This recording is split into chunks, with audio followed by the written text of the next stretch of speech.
Tonight, we move gently into the old world, where the stars above the desert seemed close enough to touch, and where the slow river carried life through long bands of green land surrounded by wide and quiet sand. The night is soft over ancient Egypt. The heat of the day has faded from the stones. Mud brick walls still hold a little warmth inside them. Palm leaves shift in a faint breeze. Somewhere far off, a dog barks once, then becomes quiet again. Water brushes against reeds at the edge of the Nile. A boat rope taps lightly against wood. Most homes are dark now. Oil lamps have burned low. Cooking fires are mostly ash. Families rest close together on woven mats or simple beds made from rope and wood. Some sleep deeply from long hours of labor. Some do not sleep deeply at all. And among them are children. Many children in the ancient world were loved. Many were held, fed, guided, and protected as best their families could manage. But many others grew up in lives where safety was uncertain, thin, and easily broken. Not because their parents did not care, but because the world itself was hard. The river could flood too high. The crops could fail. Illness could arrive with no warning. Work began early. Food was never fully guaranteed. A child might be warm one season and hungry the next. Sheltered one month and exposed another.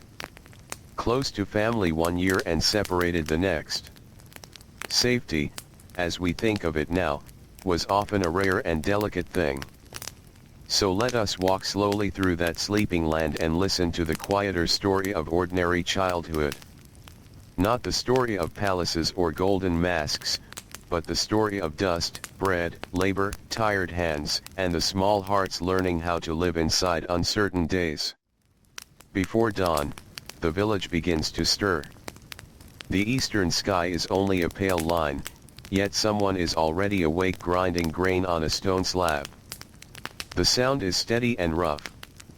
Grain against stone. Push and pull. Push and pull. A woman kneels over the work, shoulders moving with practiced rhythm. Beside her, a child still half asleep rubs tired eyes and leans against the wall. There is no nursery room waiting in silence. No soft place made only for rest. Life happens in shared space. Cooking, sleeping, talking, mending, storing jars, and caring for children all happen near one another.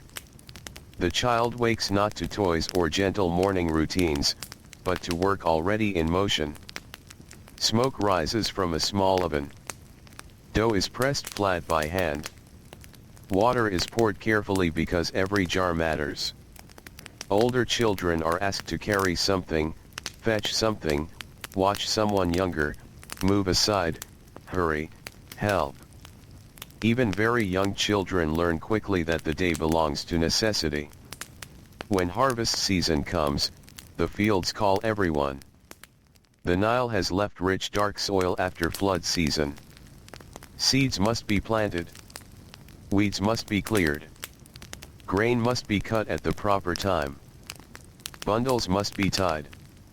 Nothing waits because someone is tired. So children go too. Some walk barefoot over packed earth ridges between wet ground. Some carry baskets too large for their narrow shoulders. Some chase birds away from seed. Some gather drop stalks after adults pass through. Some simply stay nearby because there is nowhere else to leave them. The sun rises higher. Heat settles over the land like a blanket no one can throw off. Sweat darkens linen clothing. Dust clings to ankles. Insects hum near the water. Adults continue because they must. Children continue because everyone must. A child who stumbles may be helped kindly. Or may be told sharply to stand and keep moving. Not always from cruelty, but from exhaustion. When people are stretched thin, tenderness becomes harder to offer. This was one of the hidden ways children could grow without feeling safe. Not through one terrible event, but through daily uncertainty. Through tired voices. Through hunger. Through watching adults who were themselves burdened beyond comfort. At midday, shade becomes precious. Workers gather near walls, trees, or woven shelters if any are nearby. Bread is broken into pieces. Onions, dates, or dried fish may be shared. Water is passed carefully. Children eat quickly. Some fall asleep sitting upright, head against a parent's side. Others cry from heat and fatigue. Then work resumes. The ancient world rarely paused for childhood. In towns and cities, life felt different, yet no easier. Let us move now into a street in a busy settlement where craftsmen live and work. The lanes are narrow. Walls stand close. Donkeys pass carrying jars or reeds. Potters shape clay. Carpenters shave wood. Metal workers strike tools in repeating rhythms. Scribes walk with rolls of papyrus tucked under their arms. Children grow here among noise, dust, and constant movement. A little boy watches his father smooth a plank. A girl helps twist thread beside her mother. Another child carries scraps to the rubbish pit. A baby sleeps through hammering because babies in such places learn to sleep through almost anything. Workshops can smell of smoke, glue, wet clay, sweat, oil, and hot metal. There is learning here. Skill passes from hand to hand. Children see how things are made. They gain knowledge early. Yet safety is uncertain in other ways. Sharp tools lie nearby. Fires burn hot. Animals move through the lanes. Water may be unclean. Crowded homes spread sickness quickly. And if a parent falls ill or loses work, the whole household feels it at once. For many children, safety depended entirely on the strength of one or two adults who had little strength to spare. If a father injured his back lifting stone, income might vanish. If a mother became feverish, food preparation might stop. If both were weakened, older children stepped forward before they were ready. In records from ancient societies, we often hear the voices of officials, priests, and rulers. Stone preserves their names. Tomb walls show ordered scenes. But the softer truth of ordinary families often lives only in hints. A repaired sandal. A child's small footprint in dried mud. A toy carved from wood. A letter asking for grain. A burial of someone young. These traces whisper that many lives were fragile. As morning becomes afternoon, let us enter a modest home. Its walls are made of mud brick. The roof may be flat and reached by ladder. Inside are jars for grain and beer, baskets, mats, simple stools, tools, and sleeping places. Light enters through a small opening. Air moves slowly. A child sits in the doorway because it is cooler there. From the street come voices, footsteps, a goat bleating, distant laughter, someone calling for water. Inside, the child's mother kneads dough while holding a baby against one hip. She looks tired. She may have looked tired for years. Love can exist beside exhaustion. This is important to remember. Many parents cared deeply for their children. They worried, sacrificed, and worked endlessly. But love does not erase hardship. A loving household may still feel unstable when food is short, tempers are worn thin, and illness waits close by. The child in the doorway watches every mood. Children learn weather from the sky. They also learn weather from faces. They know when footsteps mean calm and when footsteps mean anger. They know when there is enough bread and when portions will be smaller. They know when the adults whisper at night. They know when someone coughs too long. They know when a younger sibling is burning with fever. This kind of awareness grows quickly in difficult times. It can make a child seem mature. But often it is only vigilance. In farming villages, some children spent long hours caring for younger ones. An older sister might carry a toddler while trying to gather fuel. An older brother might lead small siblings to water. If they failed, blame could come quickly. Responsibility arrived early. Play still happened, of course. Children laugh in every age. They toss pebbles, chase one another, make dolls from cloth, shape animals from clay, splash in shallow water, imitate grown-up work, sing little songs, invent games with almost nothing. But play often lived in the spaces between duties. It was not always protected time. It could end with a shout from across the yard. Come help. Bring this. Watch him. Move now. Evening approaches. The worst heat begins to lift. Long shadows stretch across fields and walls. Workers return dusty and sore.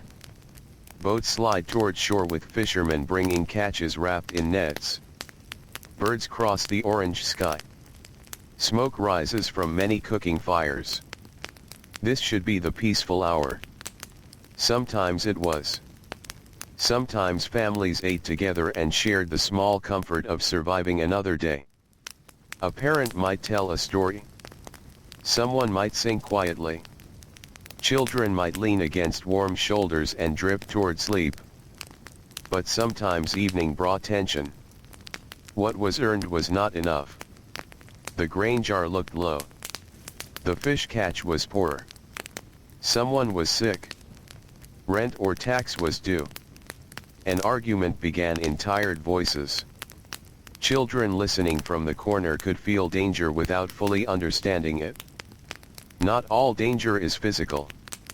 Sometimes danger is the feeling that calm can break at any moment. That feeling teaches the body to stay alert. Even in sleep. Night settles deeper now. A child lies on a mat beside siblings. The room is warm. Mosquitoes whine faintly. Someone nearby snores. Outside, sandals pass in the lane. A baby stirs and cries.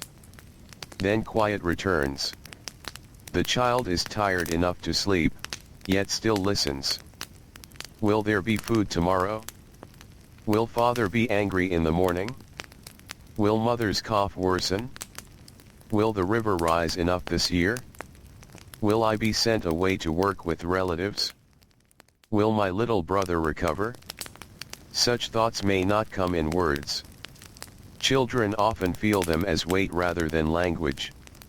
And so many grew up without ever fully knowing the deep softness of safety. Let us walk farther south along the Nile, where villages sit between river and desert edge. Here life depends on water with almost sacred closeness. The river gives fish, transport, fertile soil, reeds for mats and baskets, paths for boats, and rhythms for planting. Yet the river can also take. Children played near banks where mud was slick. Boats rocked at landing places. Currents moved stronger than they looked. Crocodiles existed in some regions and times. Waterborne illness traveled unseen. Still, daily life required closeness to the river. Women washed clothes there. Men unloaded cargo there. Children fetched water there. Safety and risk stood side by side. This was common in the ancient world. The same place that sustained life often threatened it too. In wealthier households, some children knew greater comfort. Better food, servants, cleaner linen, shaded courtyards, tutors, and more secure stores of grain could soften daily hardship. Yet even there, certainty was limited. Disease ignored status. Child mortality touched rich and poor alike. Political change could reorder fortunes. Servants might raise children more than parents did. Emotional warmth was never guaranteed by wealth. Still, for most children, luxury was distant as the stars. Most belonged to working households where every pair of hands mattered. As children grew older, the path narrowed. A boy might enter the trade of his father or labor in fields, boats, storage yards, or construction gangs. A girl might take on grinding grain, brewing beer, weaving, carrying water, cooking, cleaning, and childcare in growing measure. Bodies still small were asked to meet adult needs. When they succeeded, it was expected. When they failed, correction could be swift. The ancient world often valued obedience because disorder carried real cost. A dropped jar meant lost water.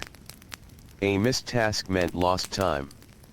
A wandering child near animals or tools could mean injury. So strictness could come from necessity, fear, custom, or frustration all at once. To a child, motives matter less than feeling. And feeling unsafe can grow quietly in practical households. Now the stars are brighter above the rooftops. Somewhere, a scribe works late by lamp, copying neat lines with careful hand. Somewhere, a mother rocks a feverish baby. Somewhere, men too tired to speak eat bread in silence. Somewhere, children whisper before sleep, then fall still. Some are content. Some are worried. Some know no other life and accept uncertainty as normal. That may be the deepest part of this story. Children adapt to whatever surrounds them. If calm is rare, they learn to live without expecting calm. If praise is scarce, they stop seeking it. If danger comes unpredictably, they study every sound. If comfort appears only in brief moments, they treasure crumbs of kindness. A cool hand on the forehead. A saved piece of date. Being carried when too tired to walk. A story told in darkness. A parent defending them once. These moments can shine brightly in hard lives. Tomorrow before sunrise, the grainstone will sound again. The ovens will warm. The donkeys will move through lanes. The boats will push from shore. The children will wake into another day shaped by labor, weather, and whatever fortune arrives. And we will remain here a little longer, walking softly through the ancient morning, listening for the quieter truths hidden beneath monuments and kings. Before the first light reaches the tops of the palms, the village is already breathing again. The night never fully belonged to sleep. Someone woke to feed a child. Someone rose to check a roof mat shifting in the wind. Someone coughed through the dark hours. Someone listened for a goat that had wandered loose. Someone worried beside a dying lamp and did not sleep at all. Now dawn returns quietly. The eastern sky grows pale over the Nile, and thin mist hangs low above the water. Reeds stand still. Birds begin their small calls. The air is cooler for a little while, soft enough to feel kind. Children often knew this hour well. Some were shaken awake gently. Some were called sharply. Some woke on their own because hunger or habit had trained them. They sat up on woven mats, hair tangled, eyes heavy, already hearing the sounds of labor beginning around them. A jar lid lifted. A stone grinder moving. Sandals on packed earth. Low voices discussing the day. A baby fussing. A fire being coaxed back to life. There was comfort in routine, even when the routine was hard. Children often find steadiness in repetition. The same bread smell. The same footsteps. The same morning tasks. The same corner where light entered the room. The same river path. The same parent tying linen garments with tired hands. Yet routine can also hold strain so constant that no one notices it. The child who wakes every day to shouting may believe shouting is normal. The child who wakes every day to hunger may believe hunger is simply mourning. The child who wakes every day unsure whether kindness or anger will greet them may learn to study faces before speaking. So let us stay with one family for a little while. Their home is small, built of mud brick, patched many times. The floor is swept earth. Jars line one wall. Baskets hang from pegs. A low stool leans crooked in the corner. The roof beams creak softly when wind passes. The mother kneels over grain, shoulders already working before sunrise. The father sits near the doorway wrapping a sore wrist with cloth. Yesterday he lifted something too heavy at the storage yard. He says little this morning. Pain has made him quiet. 3 children wake nearby. The oldest girl is perhaps 10 years old. Or maybe younger. In ancient times, childhood often looked older than the number of years. She rises first and begins helping without being asked. She knows where the water jar stands, where the bowl is cracked, how much flour remains, how to quiet the baby brother before he wakes everyone fully. The middle child, a boy, moves slowly. He was up in the night coughing. His mother glances at him with concern but keeps grinding. The grain must become flour whether anyone feels well or not. The youngest, still round-faced and unsteady, clings to anyone passing close. No one in this home is cruel. No one in this home is rested. That difference matters.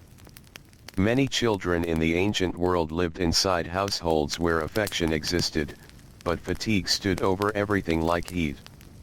Love had to compete with hunger, taxes, sickness, repairs, work demands, grief, and the simple burden of surviving each week. The father stands, testing his wrist. He must go anyway. If he misses work, another man may be chosen. If another man is chosen too often, the household may slip behind. So he steps into the dawn street with other workers, all moving in the same slow direction. The boy watches him leave. Children notice departures. They watch backs moving away into uncertain days. They learn early that those who leave in the morning do not always return unchanged. Some come home tired. Some injured. Some angry from humiliation elsewhere. Some carrying news no one wanted. The oldest girl leads her brother to fetch water. They walk with jars balanced carefully, feet used to the path. Other children walk there too. Some chat sleepily. Some are silent. Some carry babies on their hips while still children themselves. At the riverbank, the world is already awake. Boats rock lightly. Men untie ropes. Women wash cloth against stones. Fishermen sort nets. A priest passes farther up the path. The water glows gold where the sun reaches it. For a moment, it is beautiful enough to hide every hardship. That was true of many ancient mornings. Beauty and burden living side by side. The children fill jars slowly. Water is heavy. They know not to spill it. They know to step carefully on slick mud. They know not to play too long, though they want to. The boy crouches to watch tiny fish flash near reeds. His sister calls him back sharply. She is not much older than he is, yet responsibility has already entered her voice. This is another hidden loss of unsafe childhoods. Children are often asked to become protectors before they have felt protected themselves. By midday, the house grows hot. The mother bakes bread in a clay oven. Heat from the fire meets heat from the sun until the room feels thick and hard to breathe in. Sweat gathers at her neck. The baby cries. The boy coughs again. The girl fans the coals with woven reeds. No one is idle. Even stillness is often exhaustion. When bread is ready, each piece matters. Portions are measured not with scales but with instinct born from scarcity. Who worked hardest? Who is ill? Who is smallest? Who can bear less? Children remember fairness deeply. If one child always receives less, they feel it. If one child is favored, they feel it. If food disappears before they are full, they feel it in body and memory. Sometimes parents divided food with aching care. Sometimes stress sharpened every choice. Sometimes there was simply not enough to divide kindly. The boy eats quickly and asks for more. There is none to spare. His mother tells him no, too sharply. She regrets it at once, but regret does not erase the sound. He grows quiet. These moments, small and common, can shape the inner world of a child. Not because one harsh word destroys trust, but because hundreds of such moments, layered over years, teach caution. Outside, streets shimmer in afternoon heat. Dogs seek shade beneath carts. Donkeys stand with lowered heads. Workers move slower now. Dust rises and settles on skin. Somewhere metal rings from a workshop. Somewhere a baby wails without pause.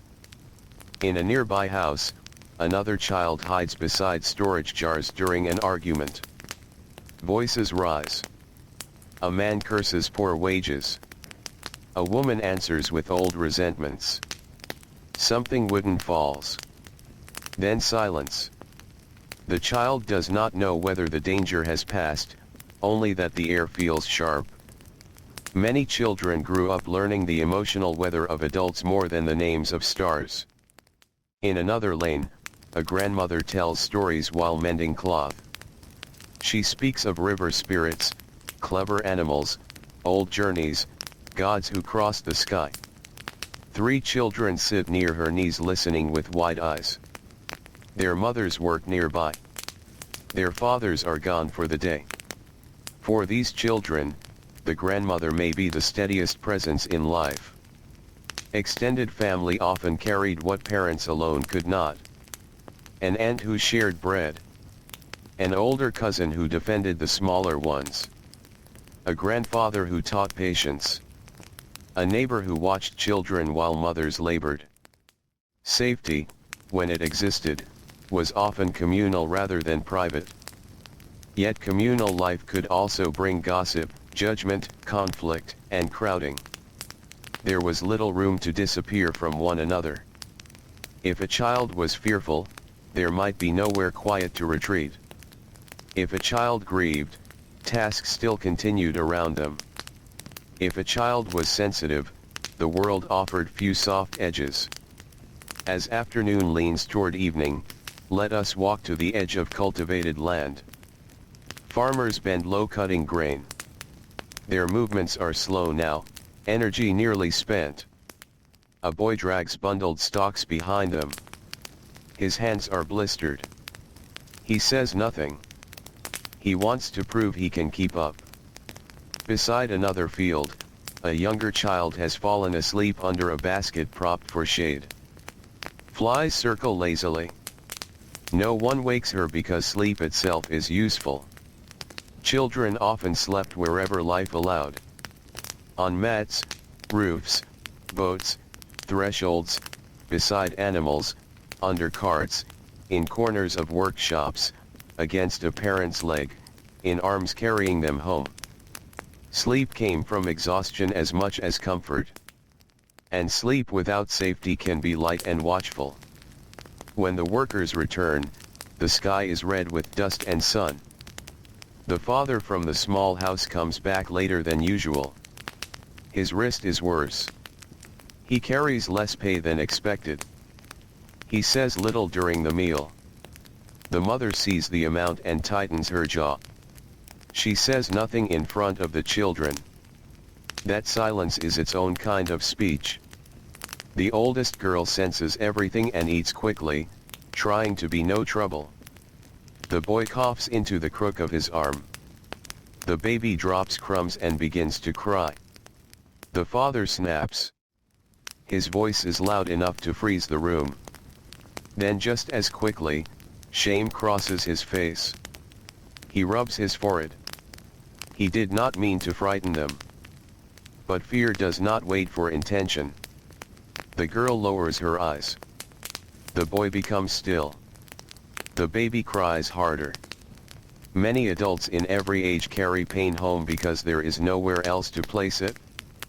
Many children in every age receive pain that was never truly about them. Night deepens. The family lies down close together. Outside, someone laughs in a neighboring yard. A flute sounds faintly from farther away. The moon rises over flat roofs. The father whispers an apology to the mother. She answers softly. They think the children sleep. The girl hears every word. Children often hear more than adults know. She hears worry about grain prices. She hears mention of debt. She hears fear that the boy's cough may worsen. She hears the father say he may need to send her to relatives soon to help in another household. She closes her eyes tightly. This is how childhood could change in a single overheard sentence. Not with ceremony. Not with explanation. Just the knowledge that one day soon she may wake in another house, serving strangers or distant kin, carrying water in unfamiliar lanes, missing the smell of her own home no matter how hard that home has been. Separation was common in many old societies. Children might be sent to work, apprenticed, fostered, married young, orphaned, absorbed into extended family, or moved by economic need.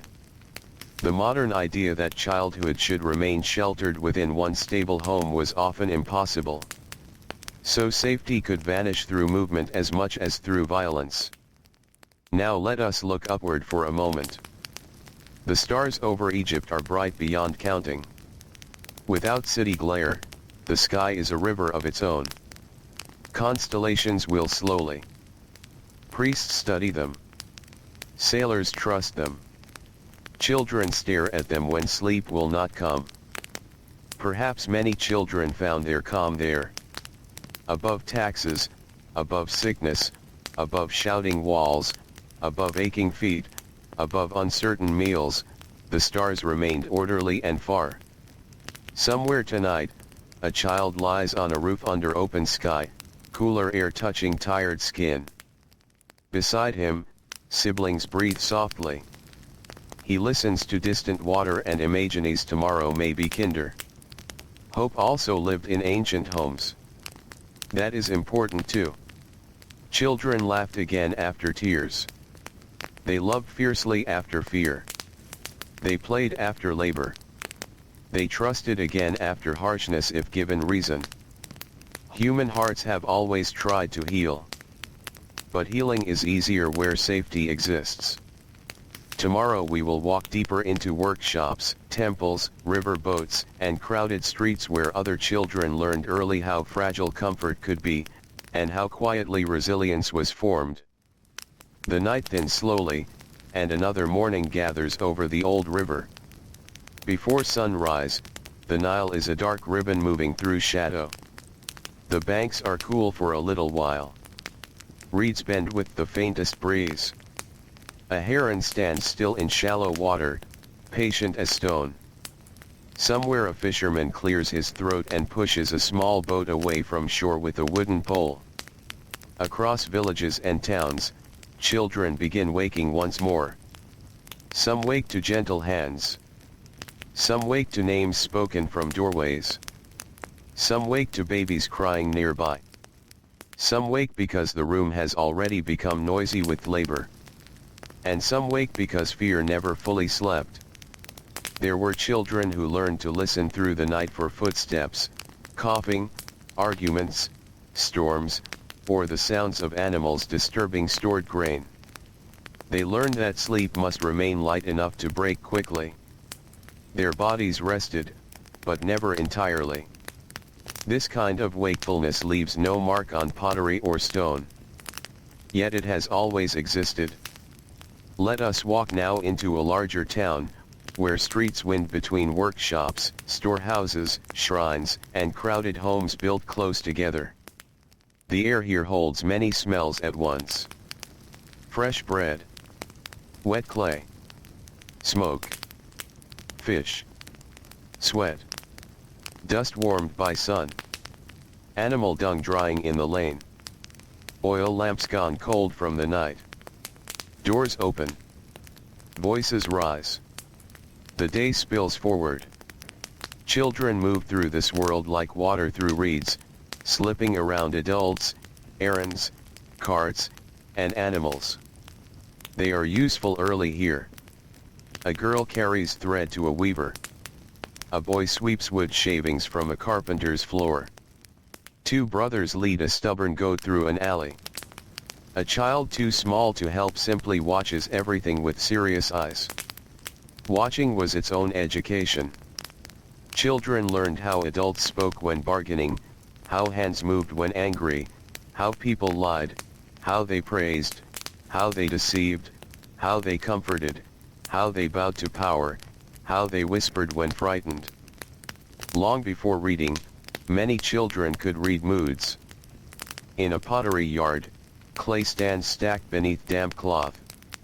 Wheels spin slowly under practiced hands. Bowls, jars, and lamps take shape from earth and water. Nearby, an older child kneads clay with bare feet, stepping rhythmically in a shallow pit. The child is perhaps 11. Or perhaps younger.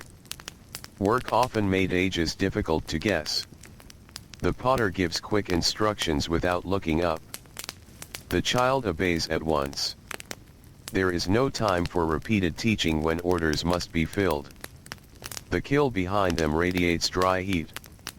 Fired pots cool in rows like silent listeners. This child may one day become skilled, respected, able to support a household. Apprenticeship could offer future security. But security later does not always feel like safety now. The child's hands are cracked. Mistakes bring sharp correction. Meals depend on the master's success. Praise is rare because efficiency matters more than feelings. Many children learned competence while still carrying fear.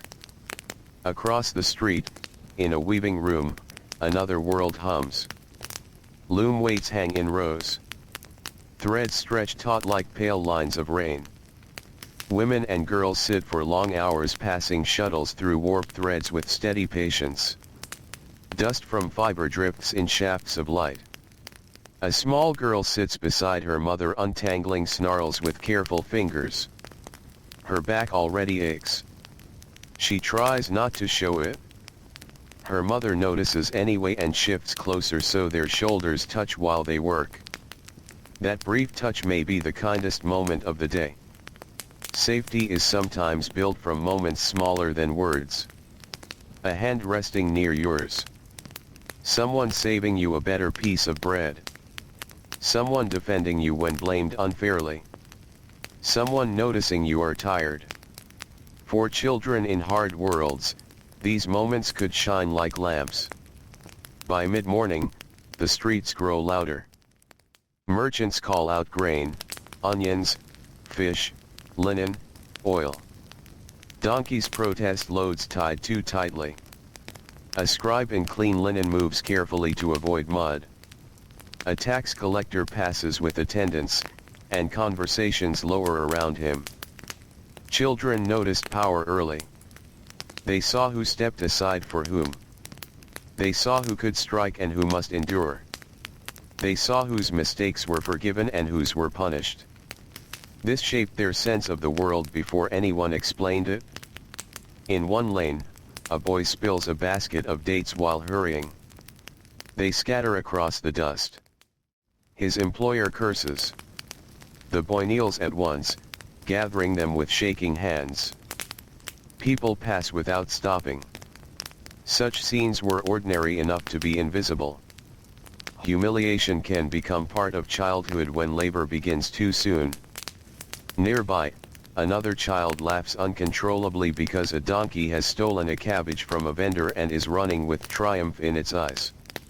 Laughter survives everywhere. Even burdened children laugh quickly and fully when chance allows it.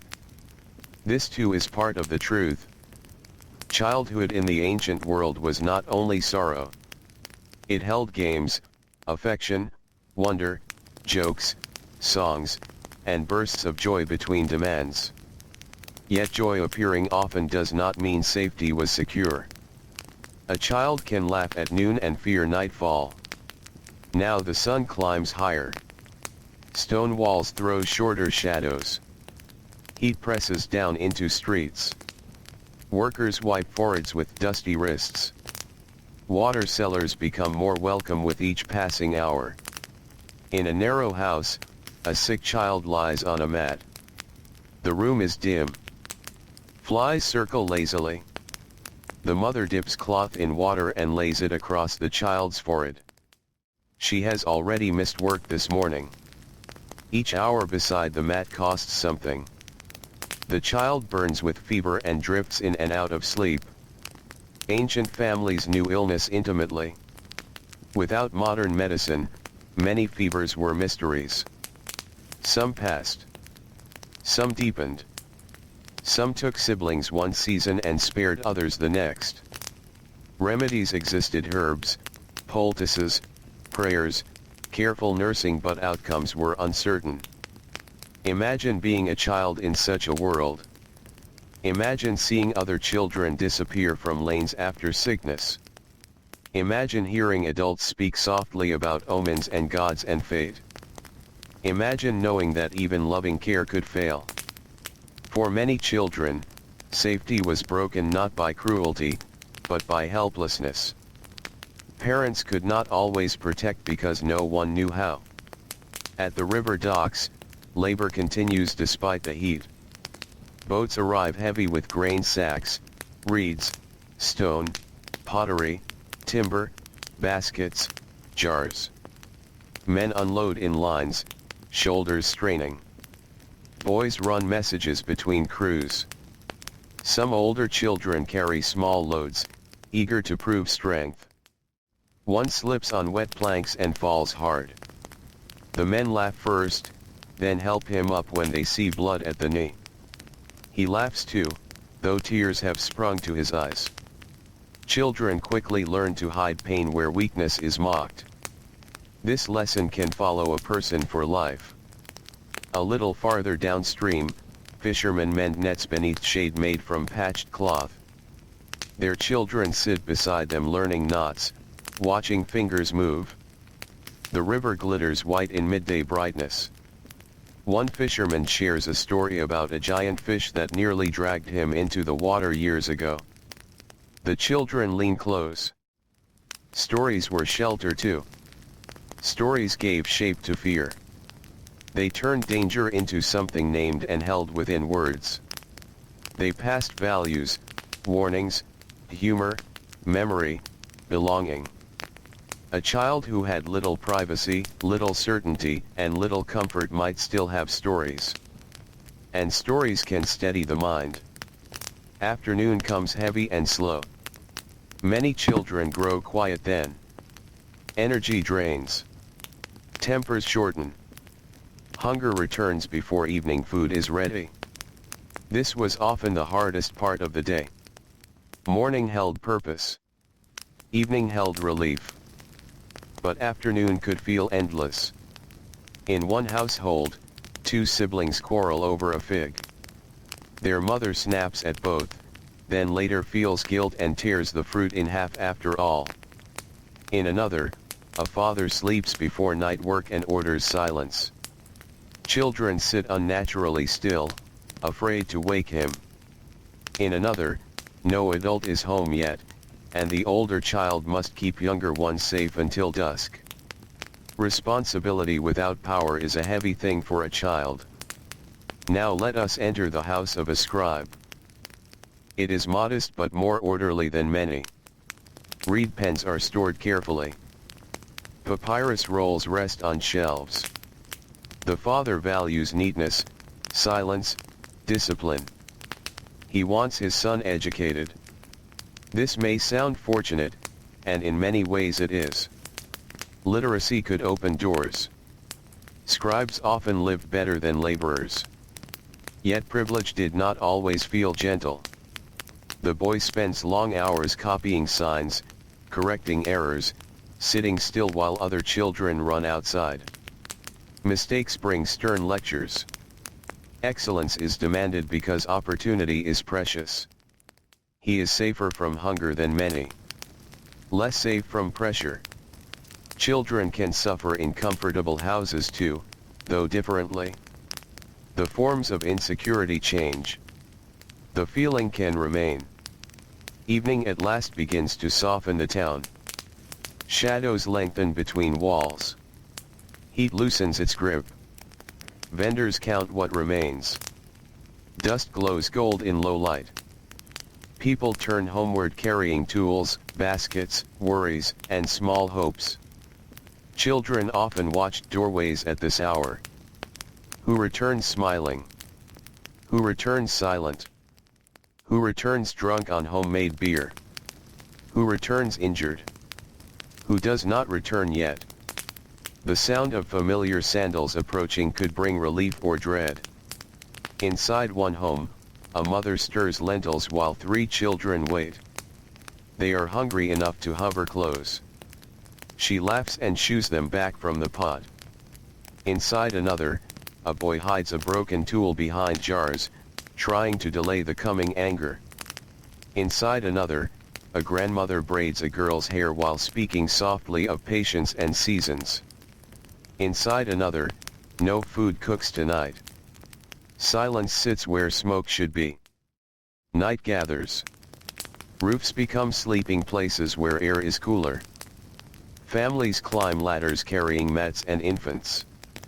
Across the town, dozens of small domestic worlds settle beneath stars. From above, it might look peaceful. And often, in this hour, peace truly came.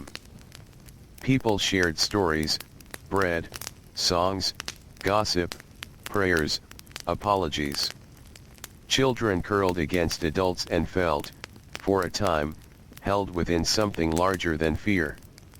Yet some children still lay awake listening. Listening for arguments below. Listening for coughs that would not stop. Listening for a parent slipping away before dawn. Listening to stomachs growl. Listening to the strange ache of growing older too soon. The stars wheel slowly overhead. A warm breeze crosses rooftops. The river moves in darkness beyond the houses, constant and unreadable. Somewhere a child whispers a wish into the night.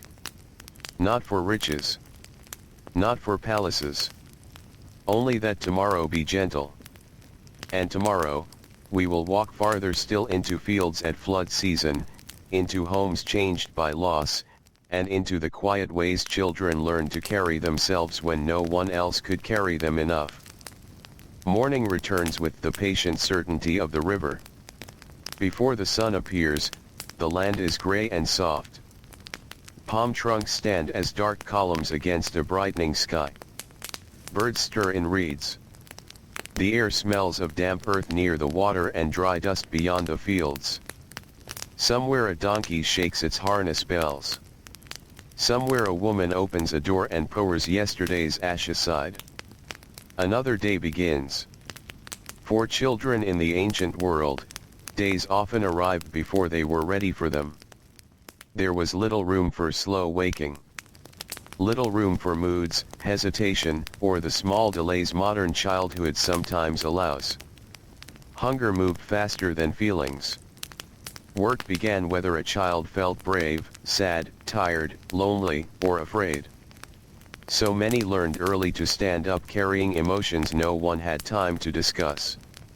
Let us leave the town now and walk into the farming land as flood season has passed. The Nile has withdrawn from the fields, leaving dark fertile mud across the low ground. The earth is rich and heavy beneath bare feet. Men guide wooden plows. Oxen pull slowly, breath steaming in the cool of dawn. Women scatter seed in practiced arcs. Children follow, chasing birds away, carrying baskets, gathering tools left behind. The whole landscape is work. Mist lifts from irrigation channels. Frogs slip into water at footsteps. The first sunlight turns puddles to bronze. Voices carry across flat land, sometimes cheerful, sometimes already strained. A small boy walks beside his mother carrying a basket that bumps against his knees. He is trying hard not to complain. The basket is not terribly heavy for an adult. For him, it feels endless. His mother notices but says only, "A little farther." She is not unkind. She is simply measuring the day by what must be finished. Many children in difficult worlds receive practical love. Food saved for them. Clothing mended for them. A hand checking fever in the night. But practical love can feel distant when tenderness is rare. Children often need warmth as much as bread. Yet warmth takes energy, and energy was precious. As the sun rises, the mud begins to dry on ankles and calves. The cool hour passes quickly. Sweat appears. Voices grow fewer. Each person turns inward toward effort. A girl of perhaps 12 leads younger children to gather dung for fuel from paths where animals have passed. She moves with authority because no adult can spare attention to supervise them all. The younger ones follow unevenly. One becomes distracted by a beetle rolling a ball of earth. One begins to cry from heat. One wanders too near the irrigation channel. The girl calls sharply, pulls one back, quiets another, balances her basket, and keeps moving. She is still a child. But childhood has been asked to wear the face of management. This happened often. Older children became second mothers, second fathers, assistants, watchers, carriers, peacemakers, and protectors while still needing protection themselves. By late morning, the fields shimmer. The sun presses downward with a force that seems almost physical. Cloth wraps are damp. Hands are gritty. Lips dry quickly. A worker straightens his back and winces. Another keeps going because to stop is to lose rhythm. Children feel heat intensely. Some become quiet and slow. Some become restless and irritable. Some grow lightheaded but say nothing. If a child complained too often, adults might hear weakness. If a child stayed silent, adults might assume strength. Neither judgment was always fair. Under a rough shade shelter, families pause briefly. Bread is passed. Onions split by hand. Water shared in careful turns. The small boy with the basket eats quickly and leans against his mother's side. She wipes dirt from his cheek without thinking. He closes his eyes. That touch may stay in memory longer than the labor. In hard lives, affection often appeared in passing gestures rather than speeches. A cloth adjusted over sleeping shoulders. The better piece of bread quietly given. Hair untangled patiently. A blanket shared. A joke offered when someone was near tears. Children built their sense of safety from these fragments. Then the pause ends. Everyone rises again. The fields do not care who is tired. Now let us move farther along the river where another kind of uncertainty lives. Some years, floodwaters were generous and orderly. They rose enough to renew the soil, then withdrew in time. Such years brought relief, steadier stores, calmer households. Other years, the waters rose poorly. Channels thinned. Fields dried too soon. Seeds struggled. Grain jars emptied faster. And with scarcity came tension. Children often felt the mood of bad harvests before they understood the reason. Adults whispered more. Meals became smaller. Arguments sharpened. Favored tools were sold or traded. Neighbors borrowed from neighbors. Faces changed. In one village, a child notices that laughter has become rare. No one explains crop failure in full detail. No one gathers children for careful reassurance. There is no spare time for such things. Instead, the child learns through atmosphere. This is how many fears are inherited. Not by direct teaching, but by living among worried adults. When afternoon comes, a dust wind moves across the open land. It begins softly, then with more insistence. Loose sand schemes the ground. Workers cover mouths with cloth. Eyes narrow. Children turn backs to the gusts. Dust enters everything. To food. What beds? Wounds. Lungs. The world itself could feel hostile in simple practical ways. A storm need not be dramatic to unsettle a child. Repeated discomfort teaches that comfort is temporary. As evening their steps are heavier than morning. Children who ran at dawn now drag their feet. The smell of cooking rises from homes where there is enough to cook. From one doorway comes lentil stew. From another, flatbread browning on clay walls. From another, only smoke and little else. Inside a modest house, two siblings sit waiting while their father counts grain into a bowl.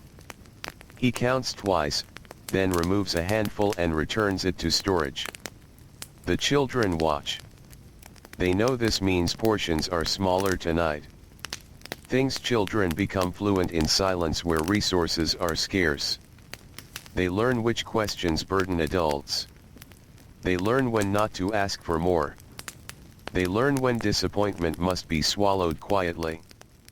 At the next house, a mother braids her daughter's hair by lamplight. The daughter asks if she may visit cousins tomorrow. The mother hesitates. She needs help grinding grain. She needs water carried. She needs someone to watch the baby. She says no. The girl looks away, hurt. The mother sees it and sighs. Need often stands between love and generosity. This, too, shaped ancient childhood. Not grand tragedies every day, but constant small denials born from necessity. Now the night deepens. Some fame, others climb to rooftops where the air moves better. Mats are spread. Clay walls release the day's stored warmth slowly into darkness. Stars emerge one by one until the whole sky seems alive. Children lying under those stars sometimes ask questions no adult could answer. Why did brother die? Why is father angry now when he was kind before? Why do we have less than them? Why must I work if I am small? Why does mother cry when she thinks no one sees? Why does the river bless one year and fail another? Ancient people had many beliefs, rituals, and stories to meet such questions. But explanations do not always quiet the child heart.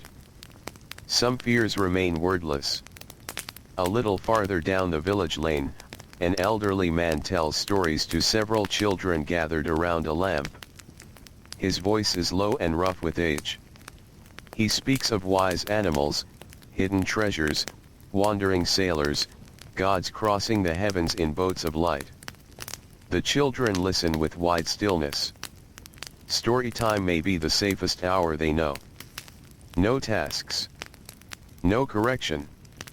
No, please. No shouting. Only the circle of warm light and a familiar voice moving steadily through the dark. For many children across history, safety was not a permanent home. It was an hour. On a touch. A place by the oven. A roof under stars. A grandparent's lap.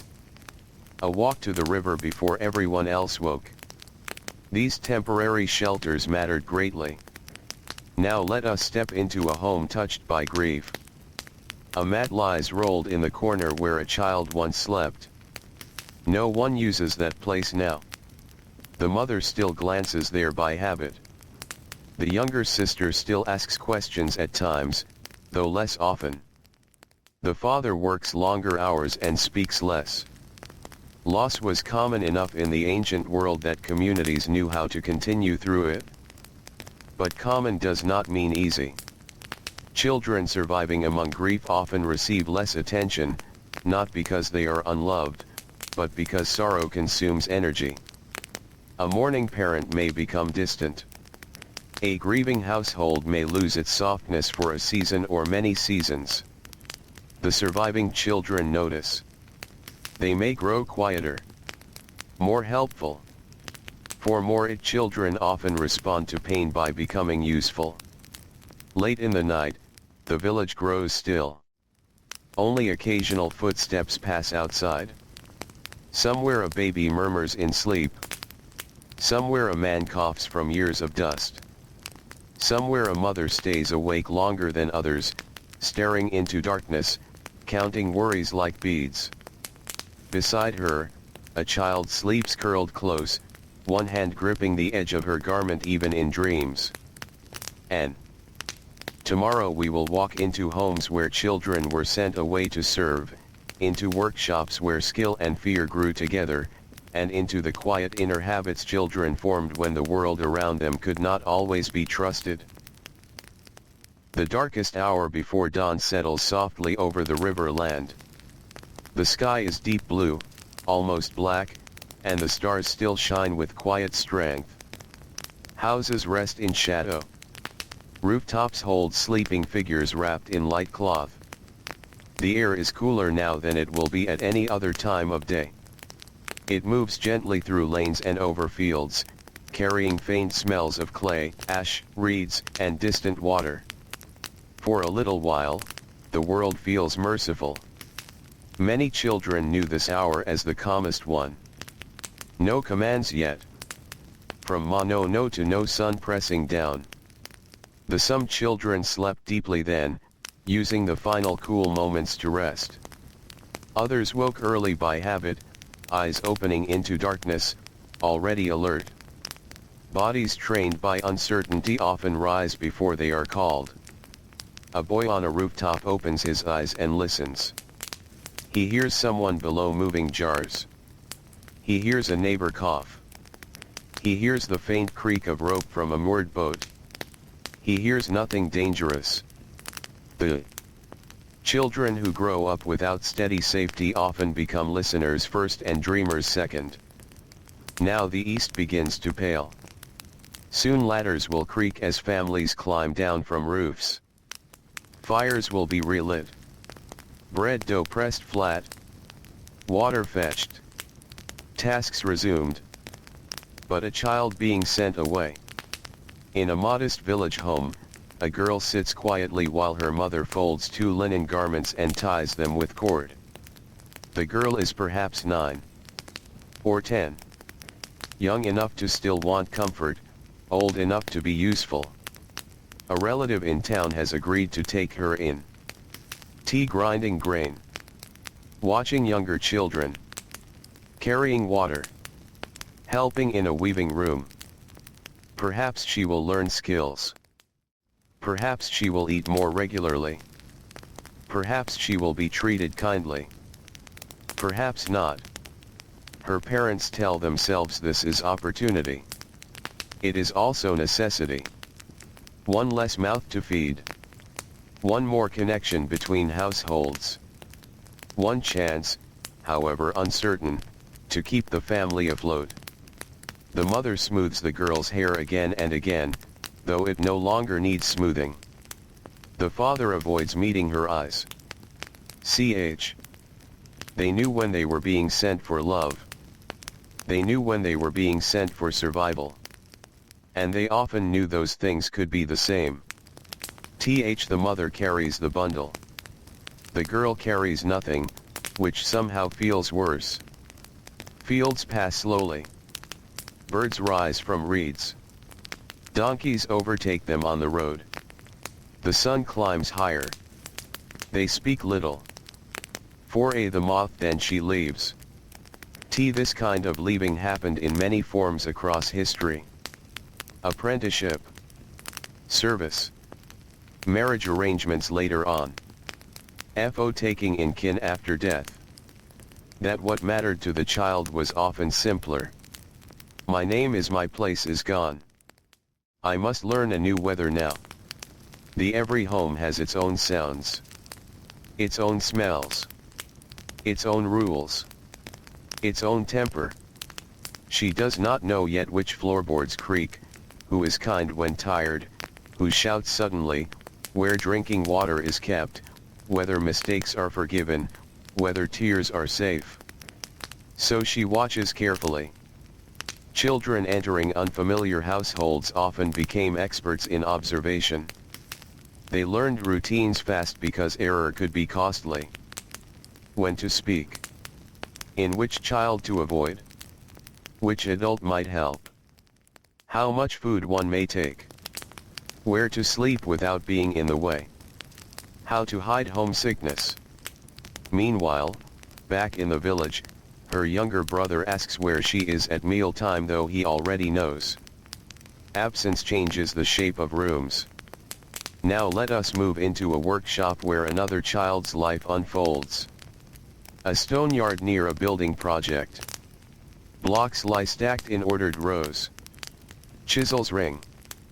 Dust hangs in sunlight. Men shape stone edges with repetitive blows. Supervisors call measurements.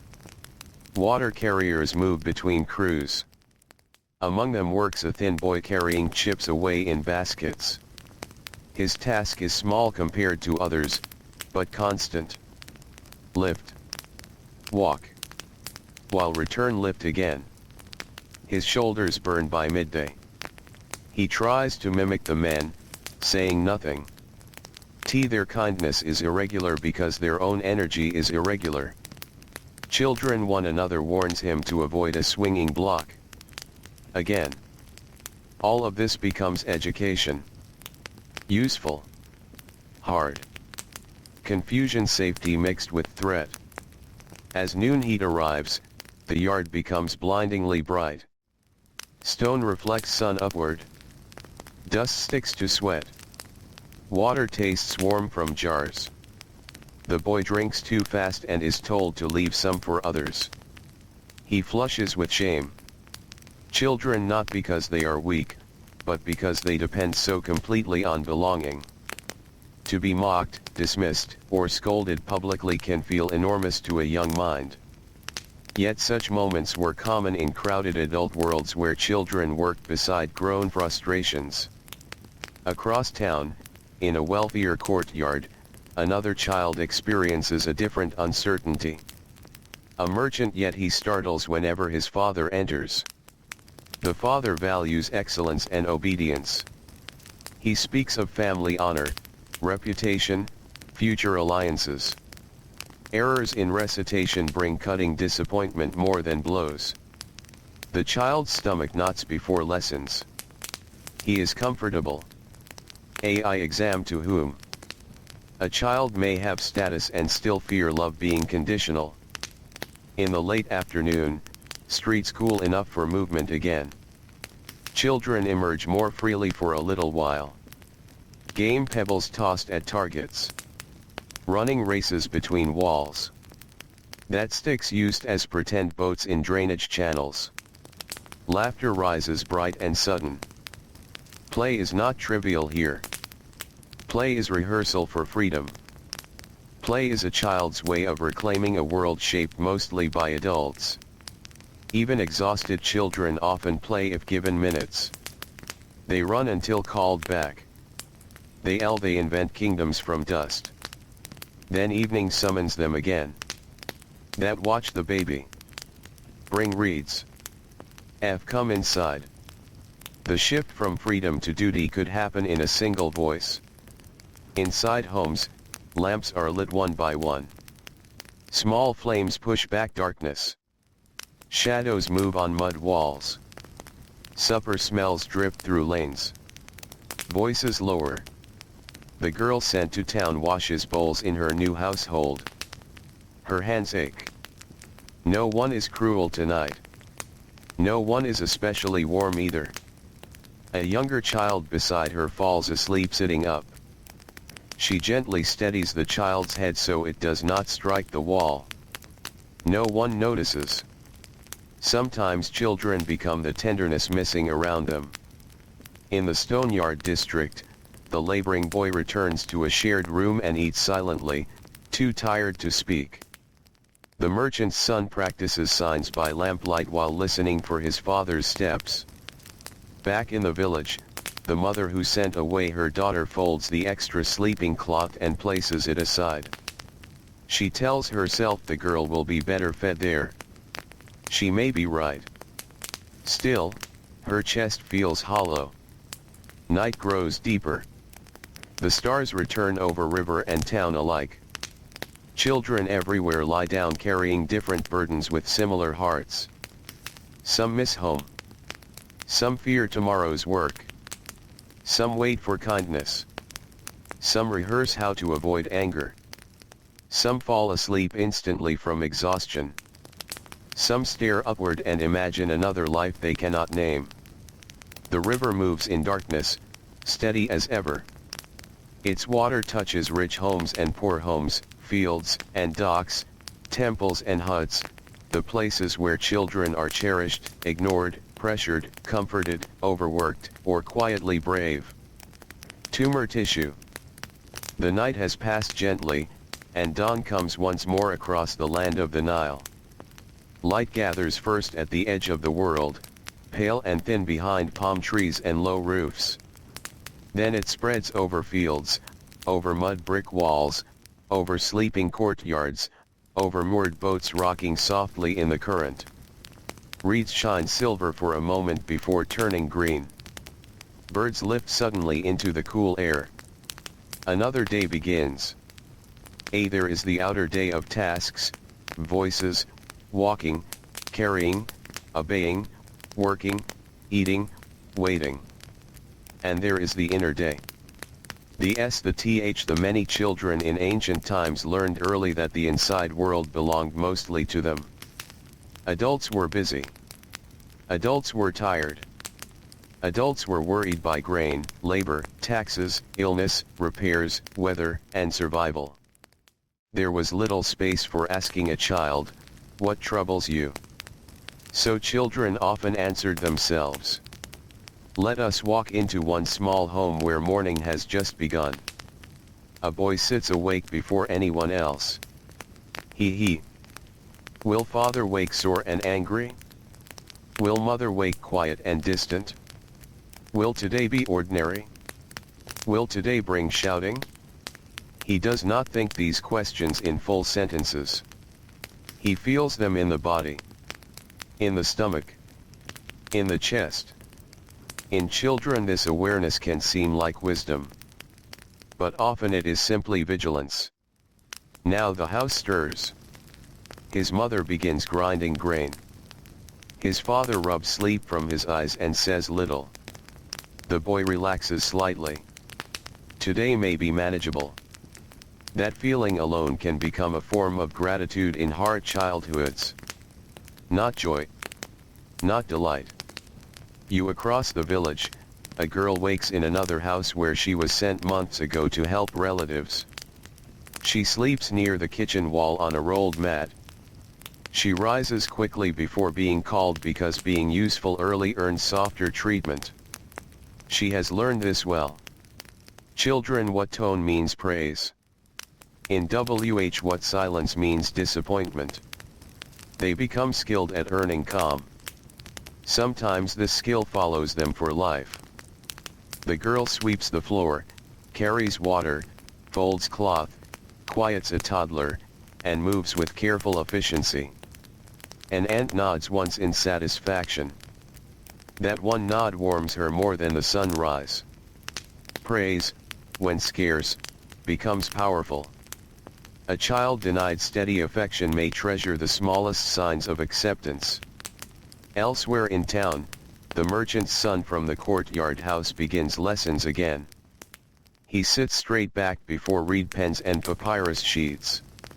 His tutor corrects every mistake sharply. His hands stay steady. Inside, he longs to run in the lane with boys chasing sticks through dust. He has learned another ancient lesson. Yes, many children in every age carry this burden quietly. Now see, yet here, away from the walls of home, many children breathe easier. See, at the river, no one household fully controls the air. There are birds to watch, boats to count, fish flashing near reeds, other children to whisper with, a moment to be ordinary. A.G. the friend says she dreamed of sweet cakes piled high. T3 children more softer mats. A Gen A shaded room. A day with no tasks. A pair RB. Work slows speech. Faces shine with sweat. Children tire and become irritable or withdrawn. One boy makes a mistake while helping tie bundles of reeds. His father scolds him in front of others. He will remember the watching eyes. Pain passes. Public shame lingers. Nearby, another father notices his daughter struggling with a load and quietly lifts half of it without comment. She straightens with relief. She will remember that too. In difficult childhoods, kindness can become unforgettable because it is never taken for granted. And staying out of the way was a skill. So some became hard to read because feelings seemed dangerous. Some became dreamers, building private worlds no one could control. Let us meet one such child. A thin boy sits beside a wall drawing shapes in dust with a reed stem. Boats. Birds. Great houses. Imaginary gardens with pools of cool water. A room where no one shouts. A field where grain grows without labor. Then a footstep wipes it all away. Imagination has always been a refuge. No tired adult can fully command it. No hunger can completely erase it. Children without safety often build inner rooms where peace can exist. This spend some hesitate. Some prepare water or stools. Some simply watch. In one home, a father returns in good spirits because wages were fair today. He lifts his youngest child high and laughs. The whole room changes. Many for children, one calm evening can feel like a festival. In another home, no wages came. A mother's eyes fill with worry though she speaks evenly. Her children sense the strain before any word is said. Atmosphere travels faster than language. Night gathers. But bread torn by hand. You are fish if the catch was kind. Dates if any remain. Now children, did I do well? Will I be sent away too? Why is mother sad? Will there be enough tomorrow? Did anyone notice I was tired? Did anyone notice me at all? These questions rarely reached adult ears. Yet they lived in countless young hearts. A breeze moves over the roofs.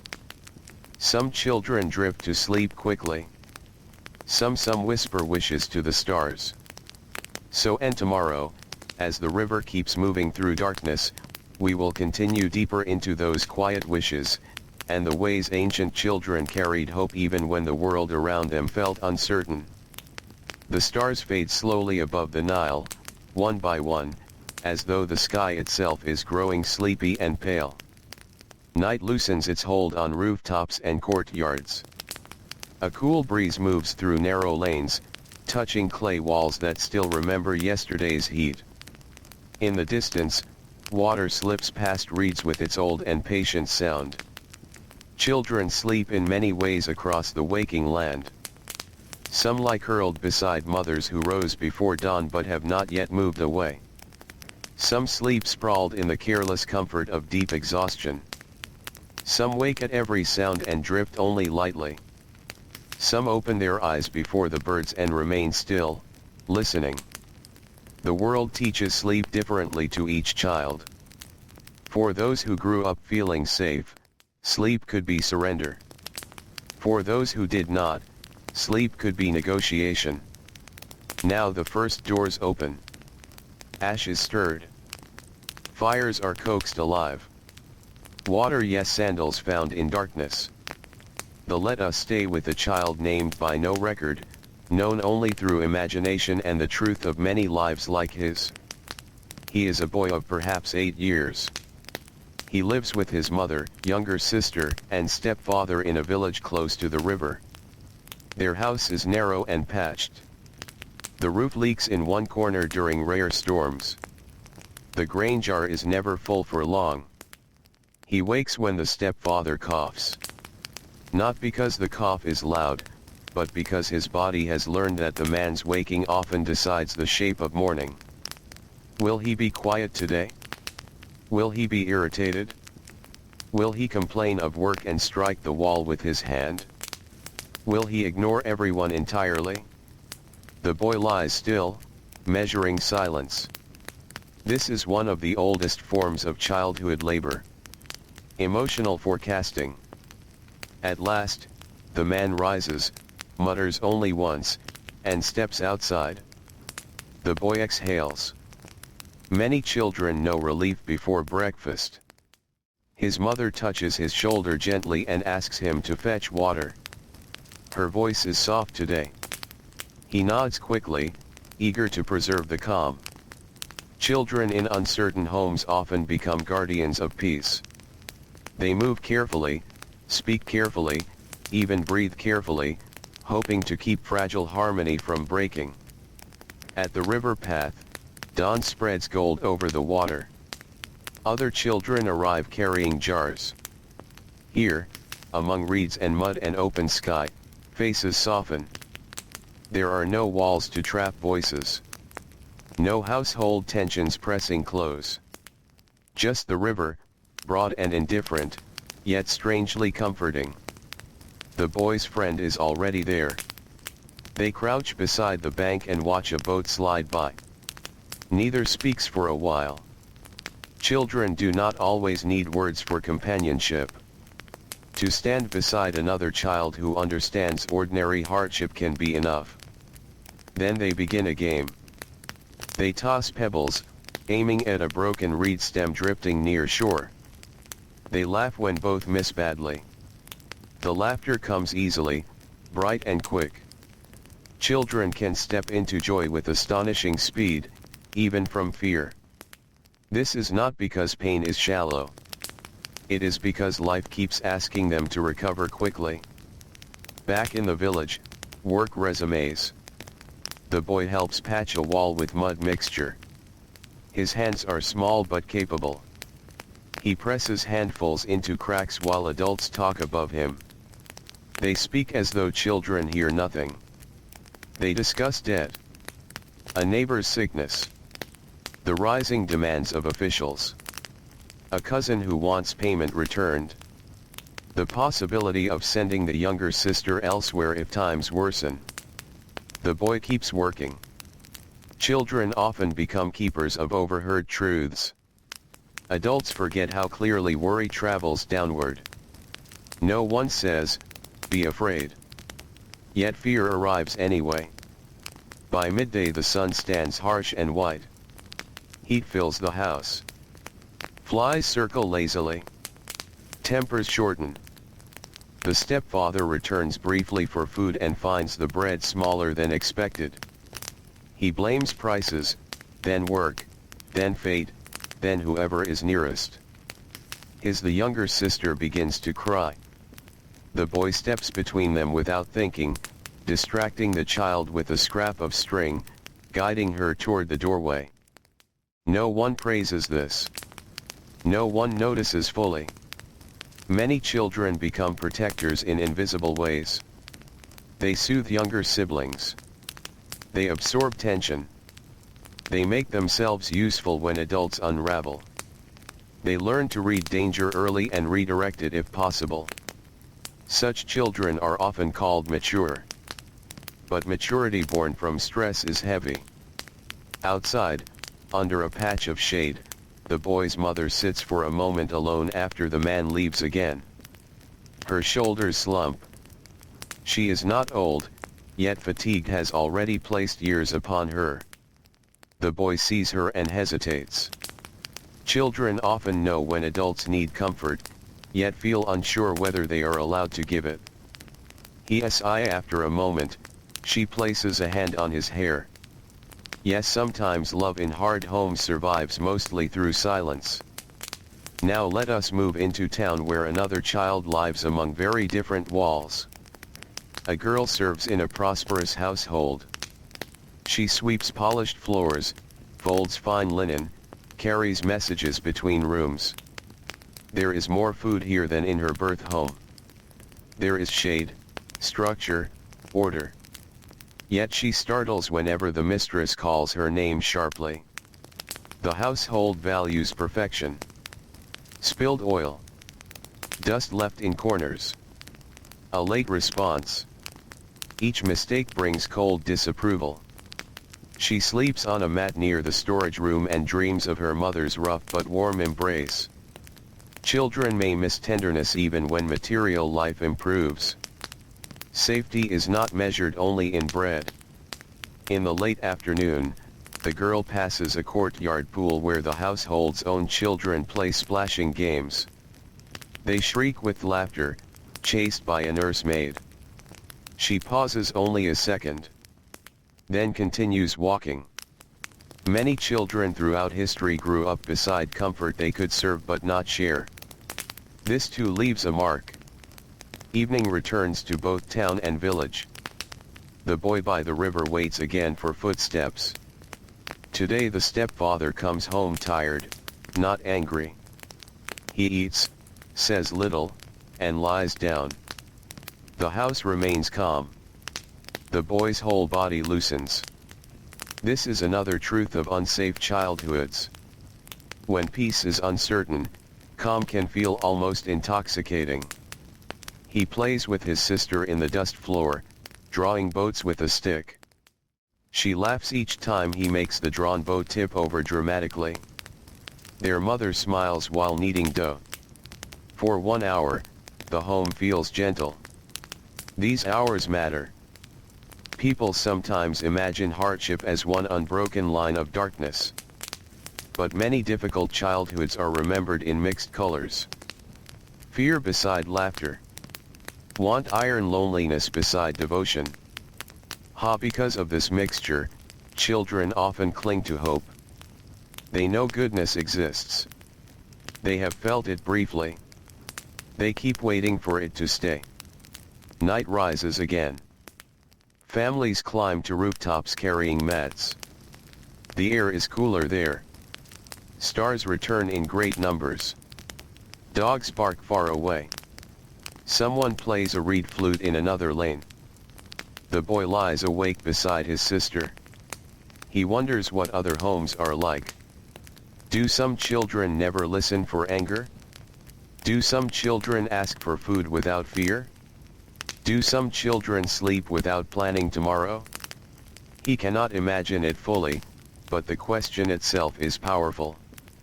Many children living in uncertainty sense that another way of being might exist, even if they cannot name it. Eventually sleep takes him. His hand rests protectively near his sister's shoulder. The river moves through darkness nearby, carrying moonlight on its back. And tomorrow, we will continue into the older children, the ones nearly grown, who had already learned too much too soon, and who carried childhood wounds quietly into adult life. The night is deep and warm above the old river. Moonlight lies across rooftops like pale cloth. Courtyards rest in shadow. Clay jars cool in the dark air. Dogs curl beneath carts. A few lamps still burn where someone works late, keeps watch with the sick, or cannot sleep.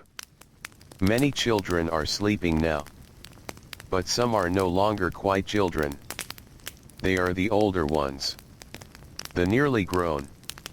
The ones whose voices have changed, whose shoulders have widened, whose hands show calluses, whose faces are still young though their eyes have learned too much. Ancient childhood did not always end with ceremony. Often it faded quietly beneath responsibility. One season, a boy ran races in the dust. The next season, he was expected to carry full loads beside men. One year, a girl played with reed dolls. The next, she rose before dawn to manage cooking fires, infants, weaving, water, and the moods of a household. The body crossed into youth. The heart often had no time to catch up. Let us walk before dawn into a riverside village where an older boy named by no tablet and no inscription is already awake. He is perhaps 14. Or 15. His father died 2 flood seasons ago. Since then, people speak to him differently. They call him man when work is needed. They call him boy when blame is needed. Such transitions have always existed. He steps outside while the stars still remain. The air is cool on skin marked by labor. He lifts 2 empty jars and walks toward the river. Inside the house, his mother and younger brothers sleep. He likes this quiet path. No one asks anything yet. No one depends on him for these few moments. The reeds whisper softly as he walks. Older children often treasure small spaces where they are responsible to no one. At the riverbank, he kneels and fills the jars. The water reflects stars broken by ripples. He remembers coming here years ago beside his father, when jars felt too heavy and the older man laughed, lifting both with ease. Now no one laughs. Memory can become another burden for the young who lose parents early. They must grieve while also replacing what was lost. Back home, he prepares the morning fire, wakes his brothers, checks a cracked roof patch, then leaves for labor before sunrise. No one praises this routine. It has become expected. Many older children became invisible precisely because they were dependable. Their sacrifice blended into daily life. Now let us move into town where an older girl begins her day in a crowded household. She is around 13. She was sent here years ago to assist an aunt. Since then she has grown taller, quieter, stronger. She knows every shelf, every child's cry, every creak of the door, every mood in the mistress's face. She can knead dough while rocking a baby with her foot. She can soothe quarrels before adults hear them. She can carry water balanced straight back through busy lanes. She can predict anger by the way dishes are set down. This is skill. This is intelligence. This is also adaptation to instability. Many older girls in hard homes became masters of emotional management because peace often depended on them. Yet who steadied them? That question is older than history. Morning brightens. The boy joins workers hauling stone for repairs along a canal wall. Men twice his age grunt under loads. He works among them, jaw set, trying never to be the first who tires. He has learned that weakness attracts ridicule. He has learned that pain can be hidden. He has learned that exhaustion is ordinary. These lessons may earn survival. They may also harden the heart against itself. Children forced early into adult strain often stop noticing their own needs. By noon the sun is fierce. Workers crouch in narrow strips of shade. Bread is shared. Water passed. The boy eats quickly, then closes his eyes for a moment. One older laborer asks if he misses school. The others laugh because school was never truly an option. The boy laughs too. But something flickers in him. Many young people in ancient times knew there were lives adjacent to theirs that they would never enter. The scribe's room. The merchant's comfort. The priest's learning. The artisan's respected trade. Doors visible, but closed. Across town, the older girl washes linen at a basin while household children chase each other nearby. One little child clings to her leg more than to his own mother. Children often give affection to whoever consistently cares for them. She smiles despite herself. Then the mistress calls sharply for her to hurry. The smile disappears at once. This quick changing of face is common among those raised around unpredictability. Joy comes fast. It leaves fast too. Now let us speak quietly of another thing many older children carried. Resentment. Not loud resentment. Not rebellion sung in the streets. Usually a hidden kind. The feeling of having been needed too soon. Of watching others rest while you labored. Of being praised only when useful. Of receiving duty before tenderness. This feeling might never be spoken aloud. It might emerge only as silence, sharpness, distance, or a private vow to treat future children differently. Some fulfilled that vow. Some repeated what they knew. Most did both in complicated ways. Afternoon drifts toward evening. The boy returns home with aching arms. His younger brothers run to him asking questions at once. He wants silence. He wants rest. Instead, he answers patiently at first, then snaps at the smallest one for spilling water. The child's face falls. Immediately the boy regrets it. Here is one of history's quiet cycles. Pain passed downward not always through cruelty, but through depletion. The tired become sharp. The burdened become impatient. The unloved struggle to give softness consistently. Yet regret also belongs to the cycle. He kneels, wipes the spill with cloth, and ruffles the child's hair. Repair matters too. In the aunt's house, the older girl finally sits after dark near the kitchen doorway. Her feet throb. The stars are visible through the courtyard opening. A younger servant whispers gossip beside her and both suppress laughter. Even in constrained lives, companionship can be medicine. Shared glances. Private jokes. Someone who sees your effort. Someone who knows the same rules. This is how many older children survive the narrowing path into adulthood. Together when possible. Alone when necessary. Night deepens. The boy lies on the roof beside his brothers. They sleep quickly. He remains awake. He wonders whether he will marry soon, whether there will be enough grain, whether he will always feel older than he is.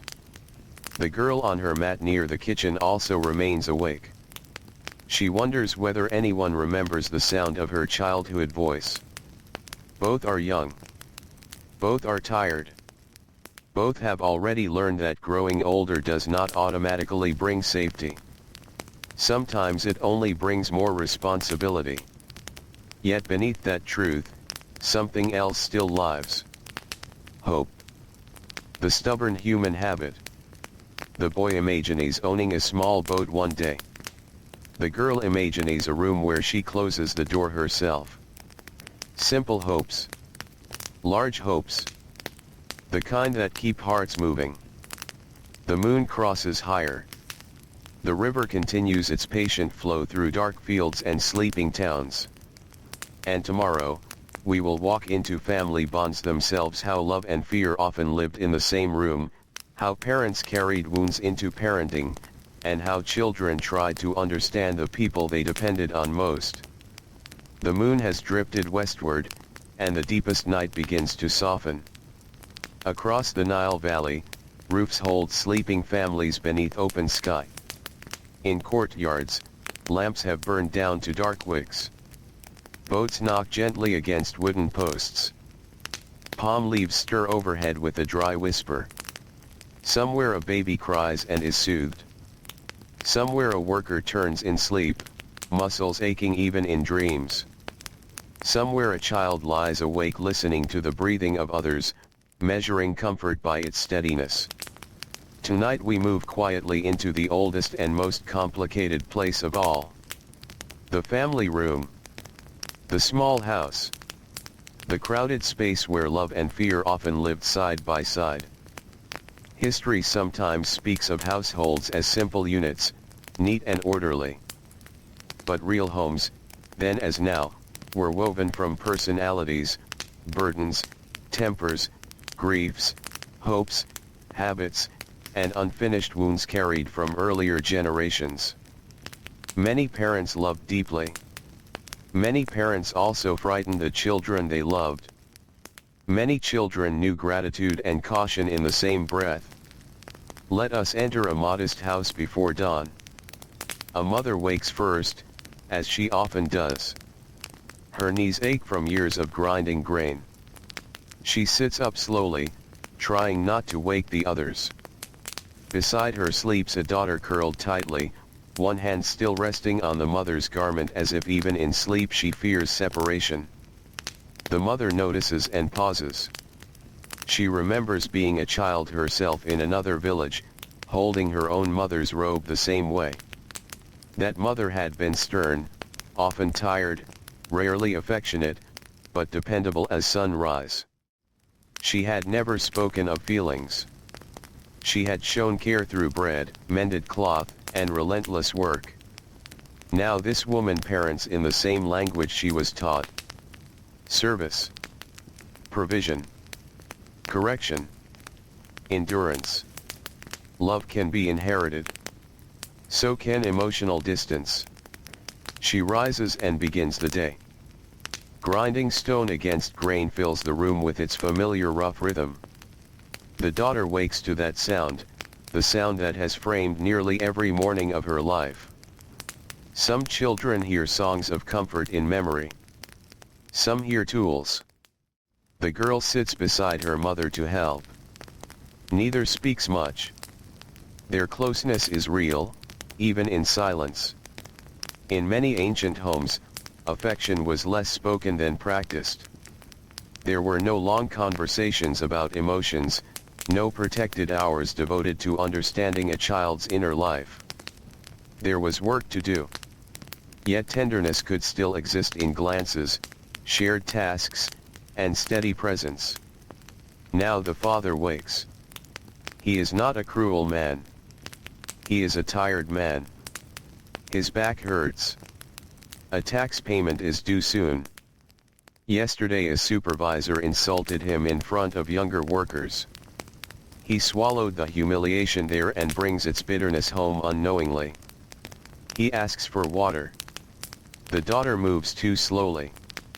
He snaps at her sharply. The room tightens at once.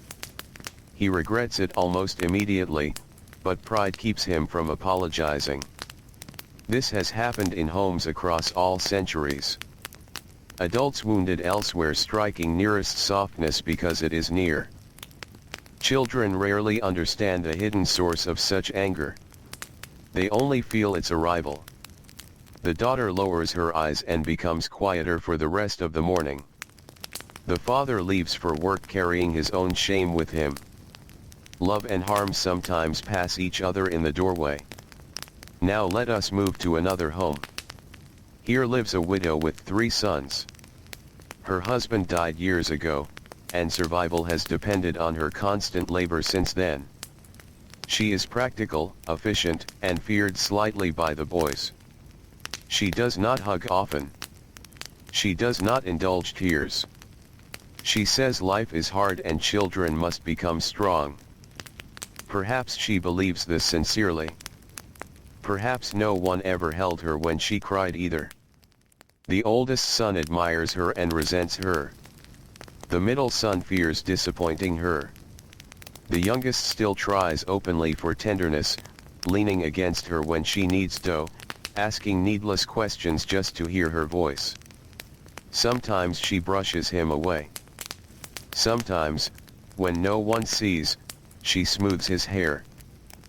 Parents in hard worlds often ration softness because they fear softness will weaken children, or because softness awakens their own buried grief. By midday, the heat fills every room. Arguments become easier in heat. Patience thins with sweat and hunger. In one household, two brothers fight over a reed toy. Their father separates them roughly, angrier than the moment requires. In another, a mother exhausted by a crying infant scolds a daughter simply for standing nearby.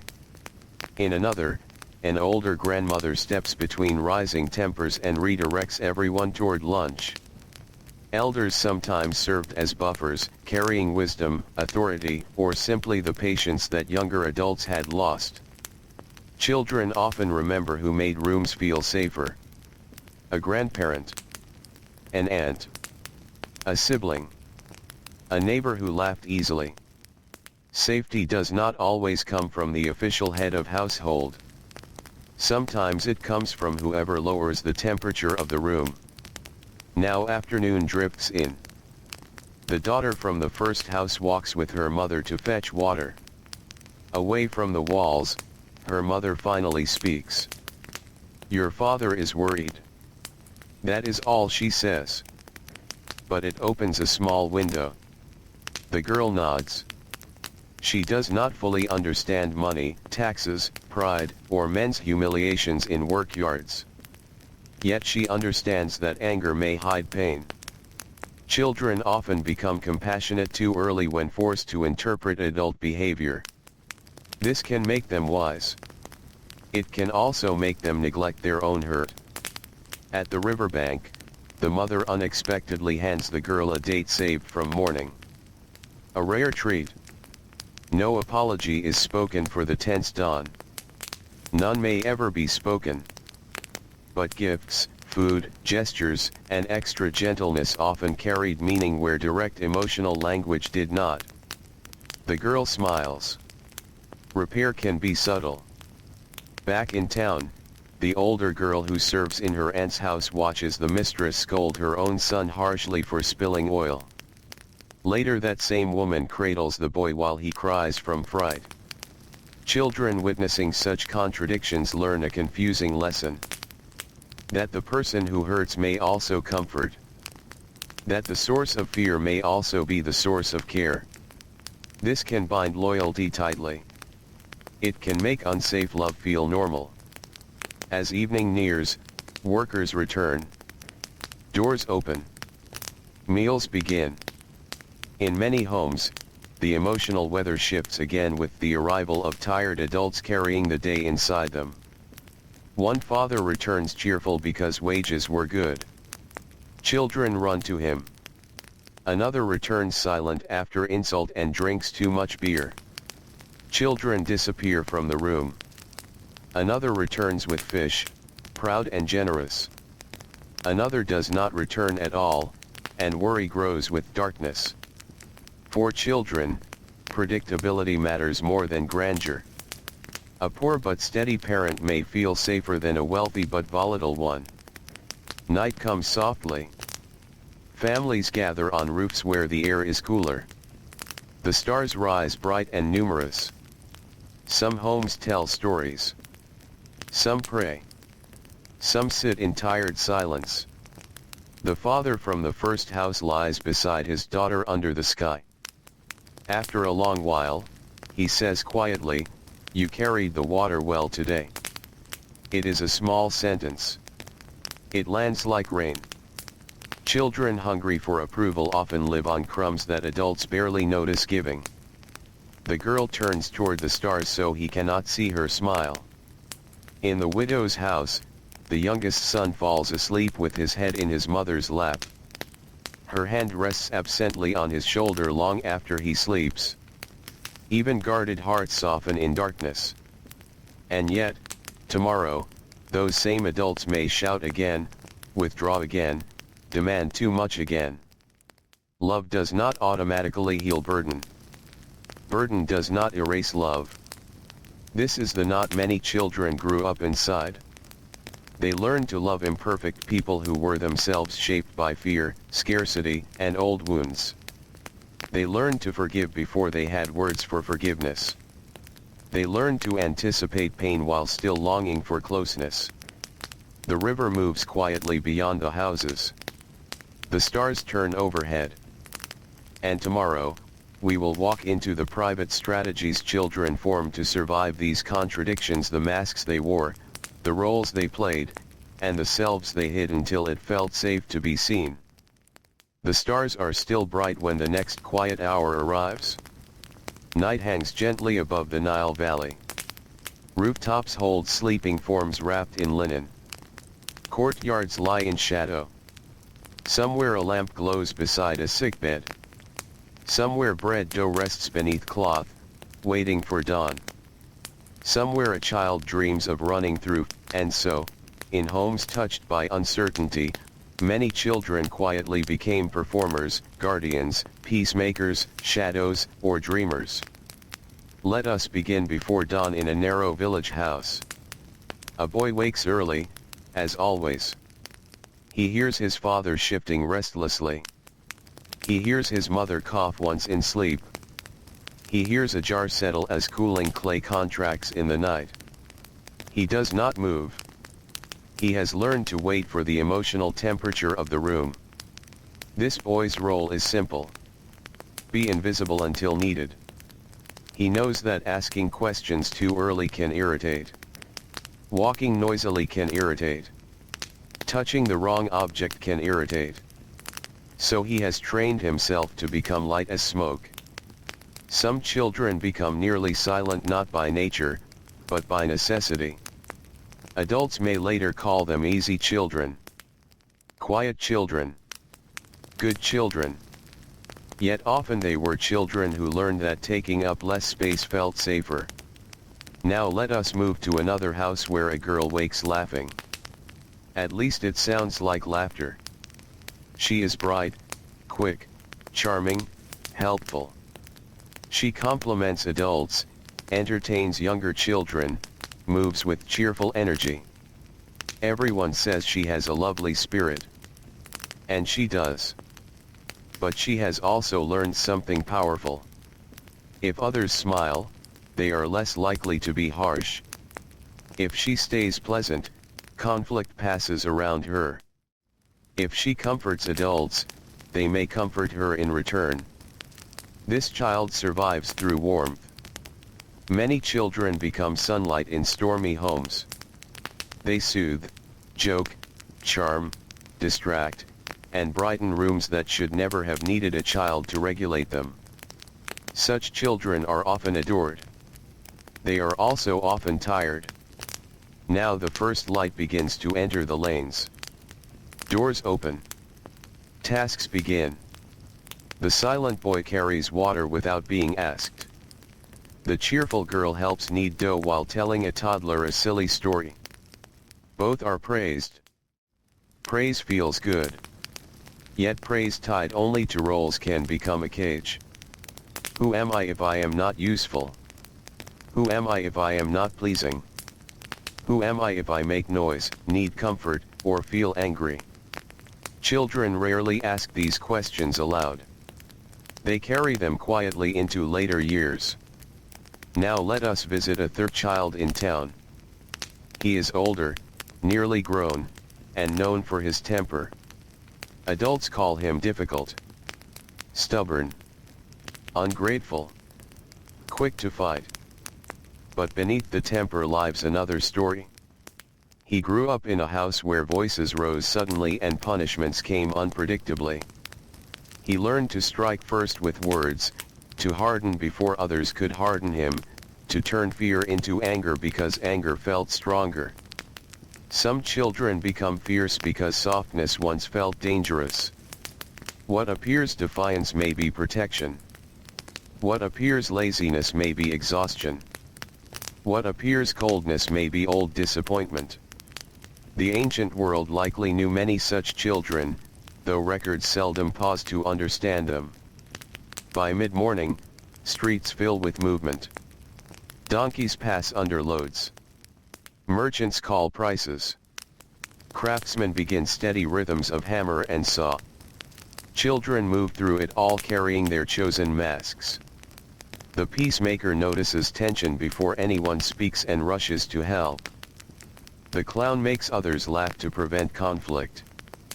The achiever works perfectly to avoid criticism. The invisible one slips around edges unseen. The caretaker mothers younger siblings. The dreamer wanders inward when life grows harsh. These roles are ancient. They appear wherever children adapt to unstable love. At the riverbank, a group of children fills jars together. One boy boasts loudly of future greatness. He says he will own 10 boats, marry beautifully, command servants. The others laugh. But boasting can be another shield. Children who feel small sometimes build grand futures allowed to feel larger now. Nearby, a quiet girl watches fish in the shallows and says almost nothing. People think she is shy. Perhaps she is. Or perhaps she has learned that thoughts kept private cannot be mocked. Now the sun rises higher. Heat presses over town and field. Adults grow brisker, sharper. Roles strengthen under pressure. The cheerful girl becomes even brighter when her aunt is tense. The invisible boy moves more carefully when his father is home. The angry older child seeks a fight in the lane after being shamed at work. The caretaker skips her own meal to feed younger siblings first. Children often double down on survival strategies when stress increases. What once helped can later cost them. The cheerful child may forget sadness. The invisible child may forget desire. The achiever may never rest. The angry child may push away love. The caretaker may feel guilty receiving care. The dreamer may struggle to remain present in peace. These patterns are not modern inventions. Human hearts have long learned similar lessons under different roofs. Afternoon arrives heavy and slow. In one house, the silent boy breaks a cup accidentally. Everyone turns. His chest tightens. He braces for anger. Instead, his mother only sighs and says, "Bring the broom."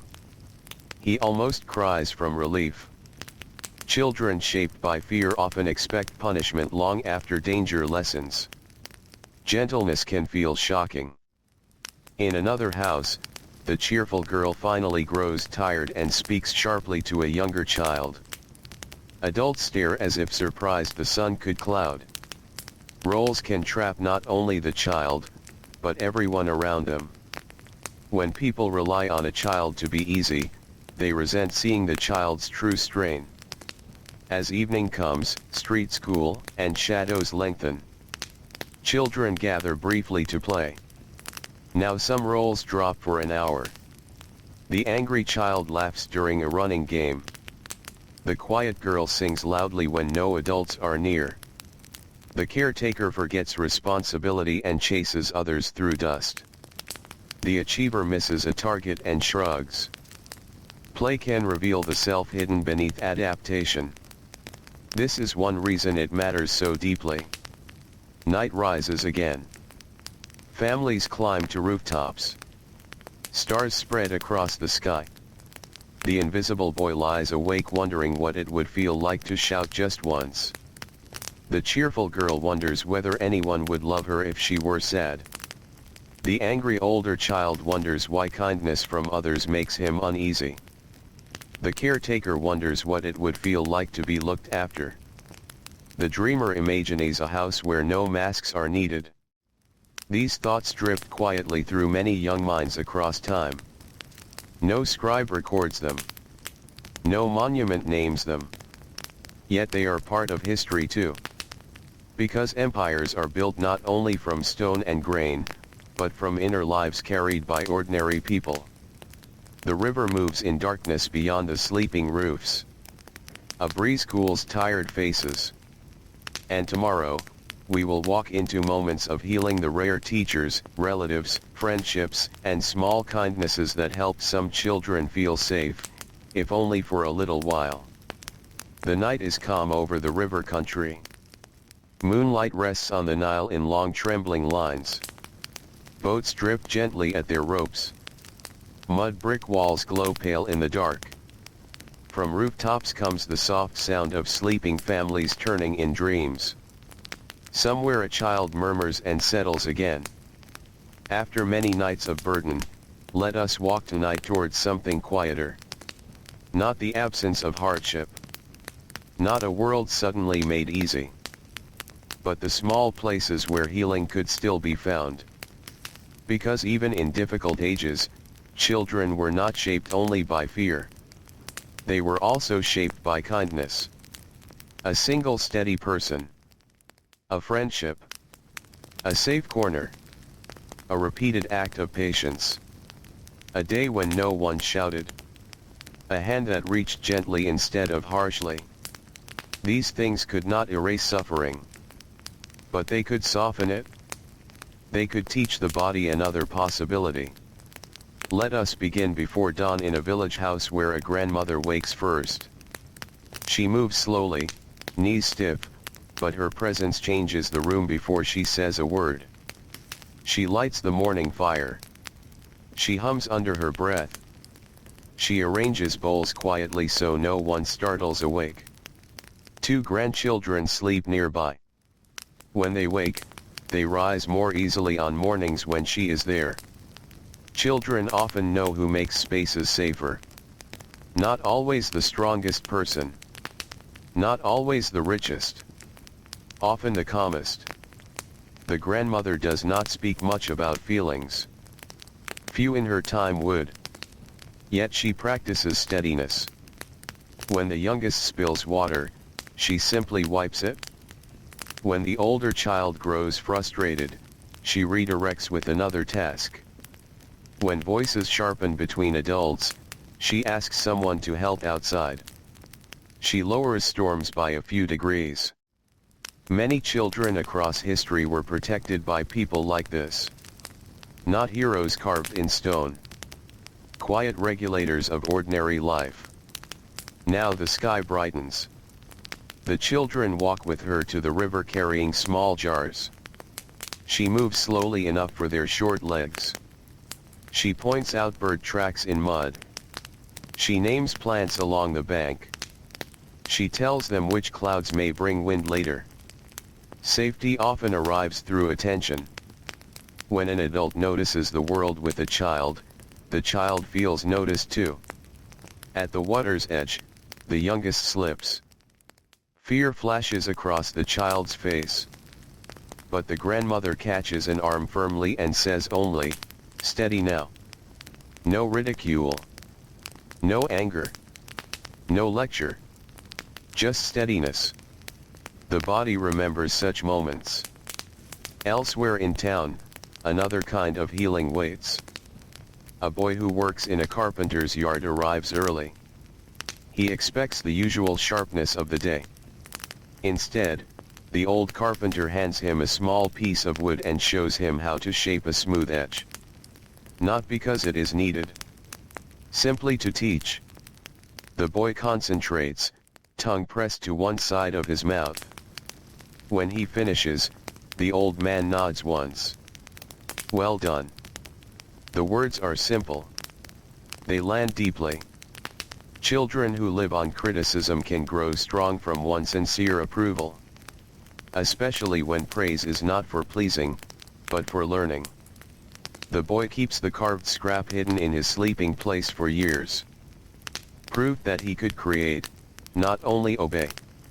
Now let us move into a courtyard where several girls grind grain together. Work is heavy, repetitive, tiring. Yet because they work side by side, they talk. They whisper jokes. They complain softly about chores. They sing in rhythm. They share bits of food saved from breakfast. Friendship has always been medicine. Children burdened at home often heal somewhat in the company of peers. Among equals, roles can loosen. The cheerful child need not cheer. The silent child may speak. The frightened child may laugh.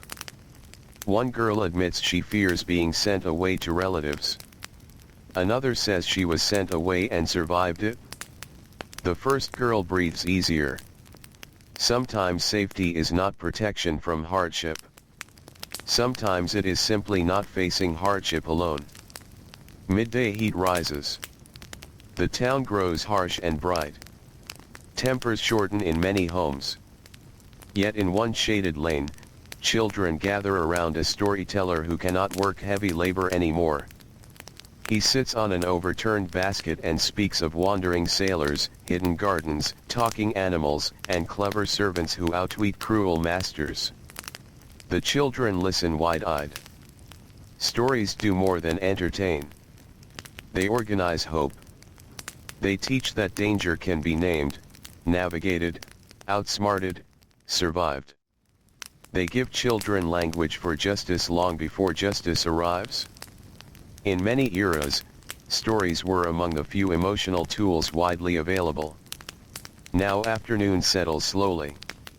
A girl serving in a wealthy household breaks a cup. She freezes, expecting cold anger.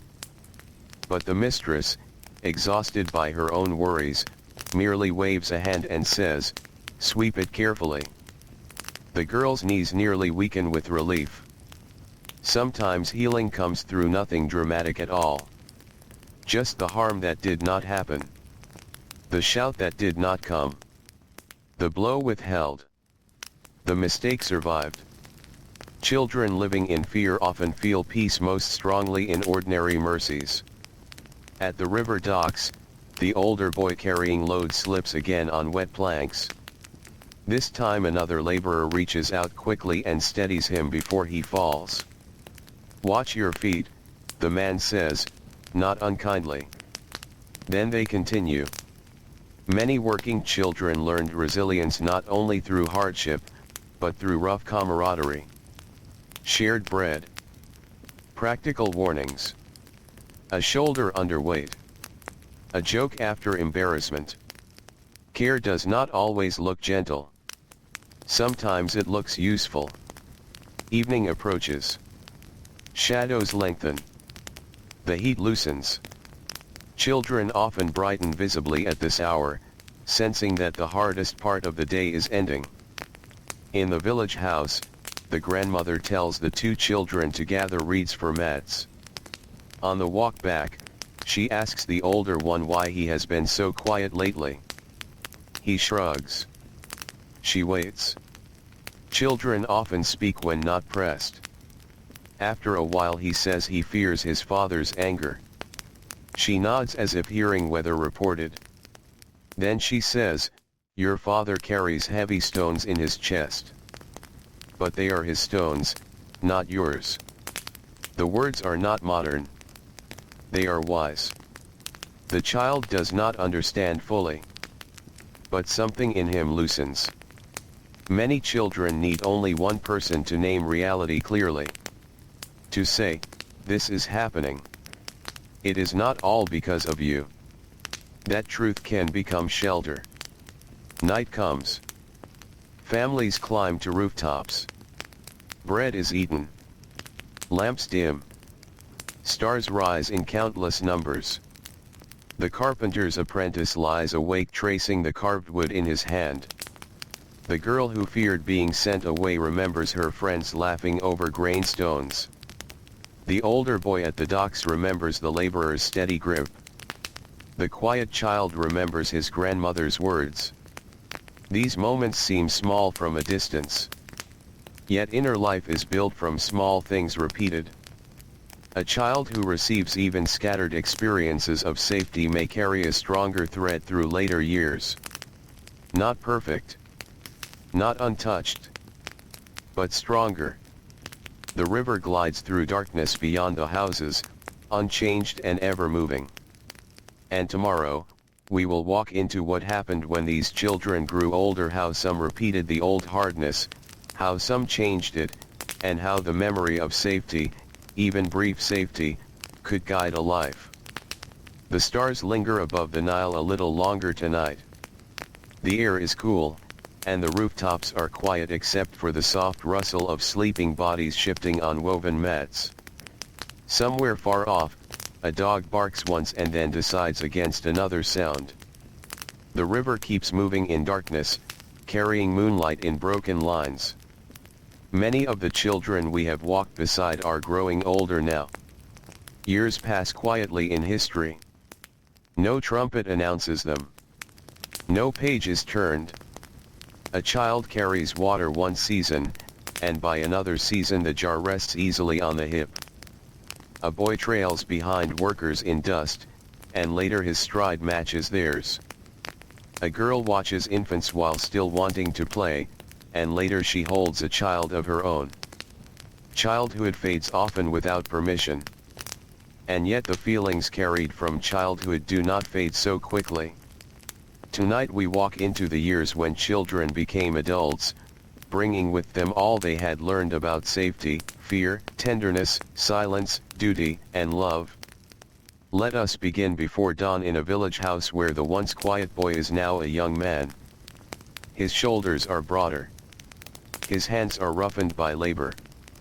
He rises before sunrise without needing to be called. Habit lives deeply now. He has married recently. His wife sleeps beside the wall, and between them lies a small child breathing softly. The young man looks at the child in the gray light. He remembers lying awake as a boy listening for anger in another room. He remembers trying to become invisible. He remembers relief feeling larger than joy. He does not want the same inheritance to pass forward. Many adults who knew fear in childhood make this vow in one form or another. I will be different. Sometimes they succeed. Sometimes only partly. Sometimes pain hidden for years returns through them before they understand it. The child stirs. The young man places a hand gently on the blanket and waits until the breathing steadies again. Small acts can be revolutions. Now morning begins. His wife lights the fire. He prepares tools. The child wakes crying. He feels irritation rise at once because he is tired and the day has not yet started. Then he notices it. This is the old current. The sharpness learned long ago. He kneels instead of shouting and lifts the child. Change often begins not with grand wisdom, but with one interrupted habit. Across town, the cheerful girl who once soothed everyone has become a woman managing a crowded household. She moves swiftly through tasks. Bread dough. Water jars. Laundry. Younger children arguing. An older relative complaining. A husband late from market. She smiles often, almost automatically. Others praise her patience. Yet when she is alone for a moment, her face empties with fatigue. Children who learn to survive by pleasing may become adults who forget they are allowed needs. She gives and gives until emptiness feels normal. Still, she has also carried forward gifts. Her home is warmer than the one she knew. She speaks gently to frightened children. She laughs easily at mistakes. She notices when someone is left out. Adaptations born in pain can become strengths when joined with awareness. Now let us visit the older boy from the docks. He is a laborer now, strong and capable. Others rely on him to carry, tie, balance, endure. He jokes loudly, works hard, and is admired by some.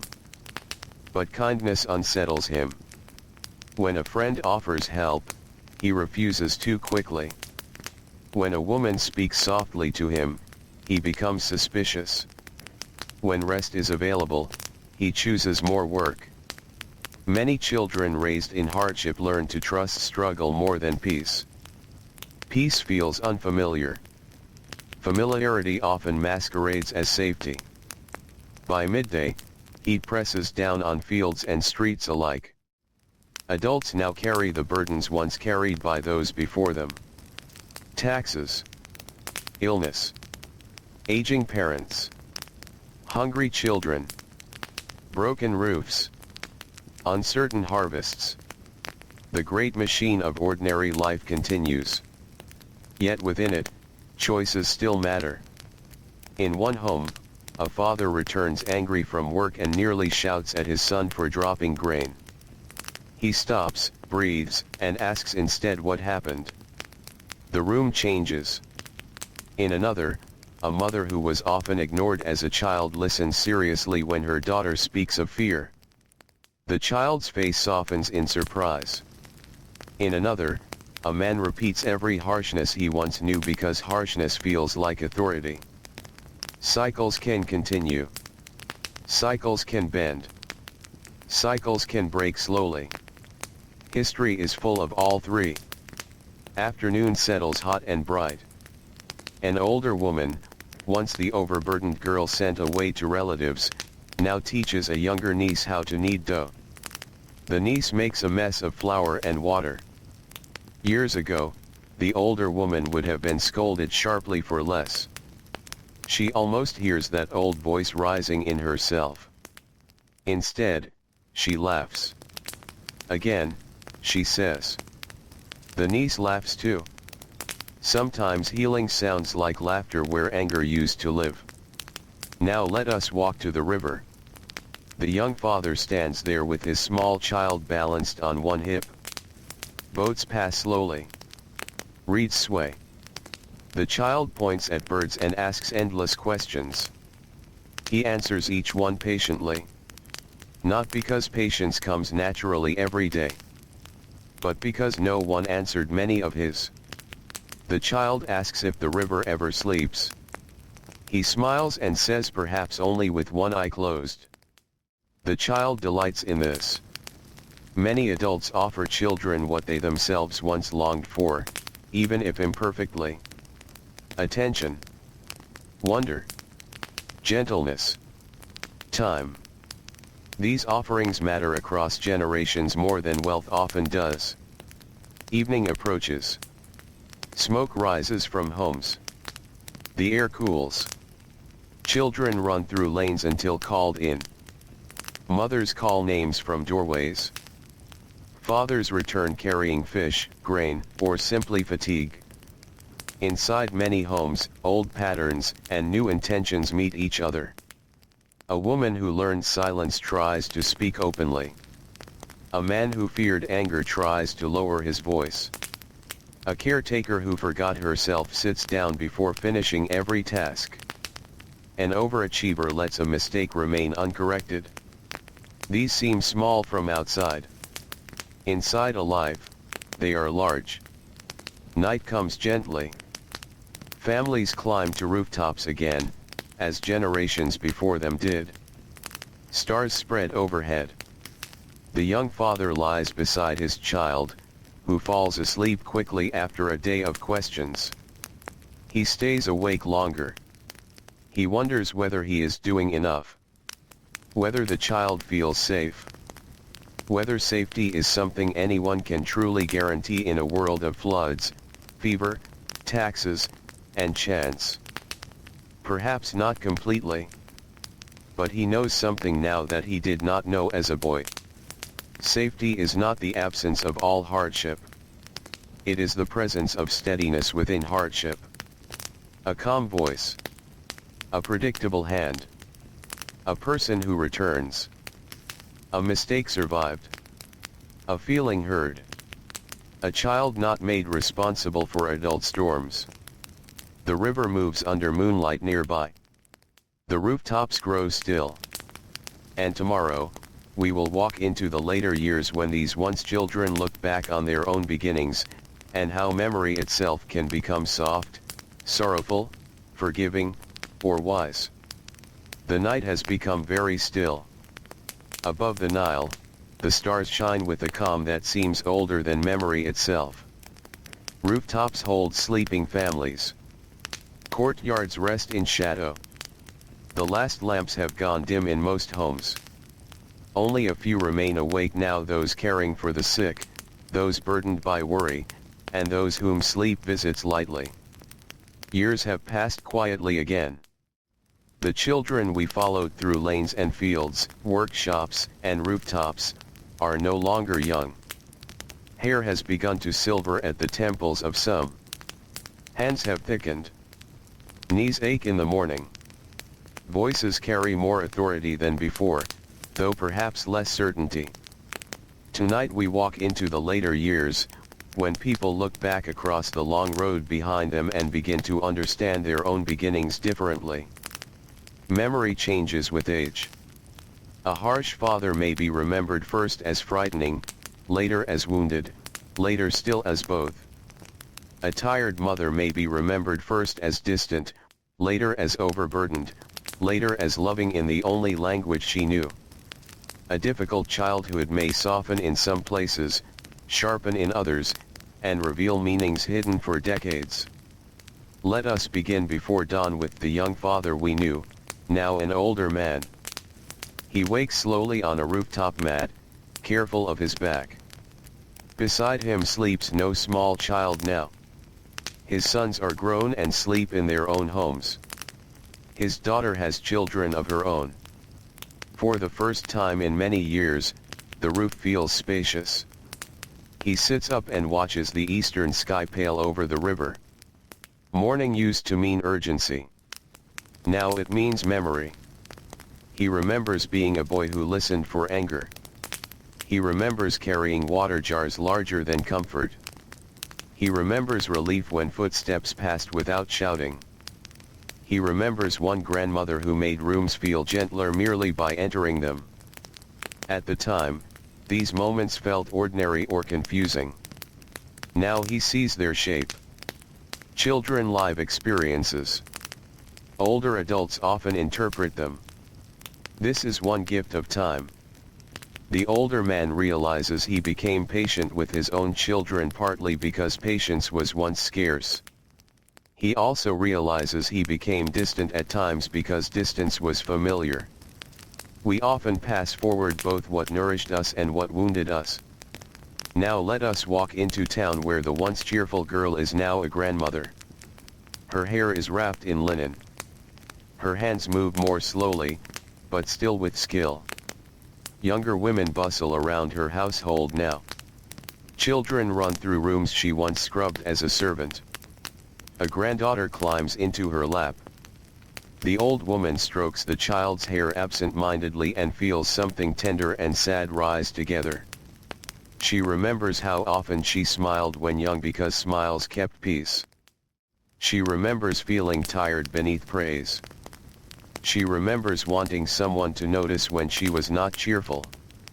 So with this granddaughter, she notices moods quickly. "You are quiet today," she says gently. The child nods. "Come sit with me." Sometimes wisdom is simply giving what was once missing. The old woman does not know grand theories of healing. She knows attention. She knows softness. She knows the relief of not having to perform. Now morning grows brighter. The older man from the rooftop walks slowly to the river. Many who once walked beside him are gone now. Floods came and passed. Illnesses took some. Age took others. Accidents took a few without warning. Loss becomes more common with time. Those who survive often carry a village of ghosts within them. At the water's edge, he sees children playing with reeds as boats. They shout, laugh, argue, forgive, and begin again within minutes. He smiles. Children remain children across eras. Even among hardship, they seek joy with astonishing loyalty. He wonders which of these children feel safe at home and which do not. There is no easy way to tell. Some frightened children laugh loudly. Some loved children seem shy. Some burdened children act capable beyond years. Some cherished children cry freely. The inner world rarely announces itself plainly. By midday, heat settles over the town. The grandmother rests in shade while younger relatives work. This is new for her. For decades she moved constantly. Rest once felt dangerous, lazy, undeserved. Many who grow up in strain find stillness uncomfortable. Without tasks, old feelings surface. She watches dust turning in sunlight and remembers the house where she served as a girl. The cold mistress. The children she raised who were not hers. The nights missing her mother. She also remembers laughter in the kitchen with another servant. Shared figs stolen in play. Songs whispered while scrubbing bowls. Memory seldom returns as only pain. Even hard years held bright threads. This can be confusing and comforting at once. People sometimes ask whether the past was good or bad. Most real lives were both. Now let us move into another home. A stern man sits alone after quarreling with his grown son. He has repeated with that son the same harshness once used on him. Only now, in older age, does he feel the loneliness it creates. He remembers fearing his own father. He once swore to become stronger, not gentler.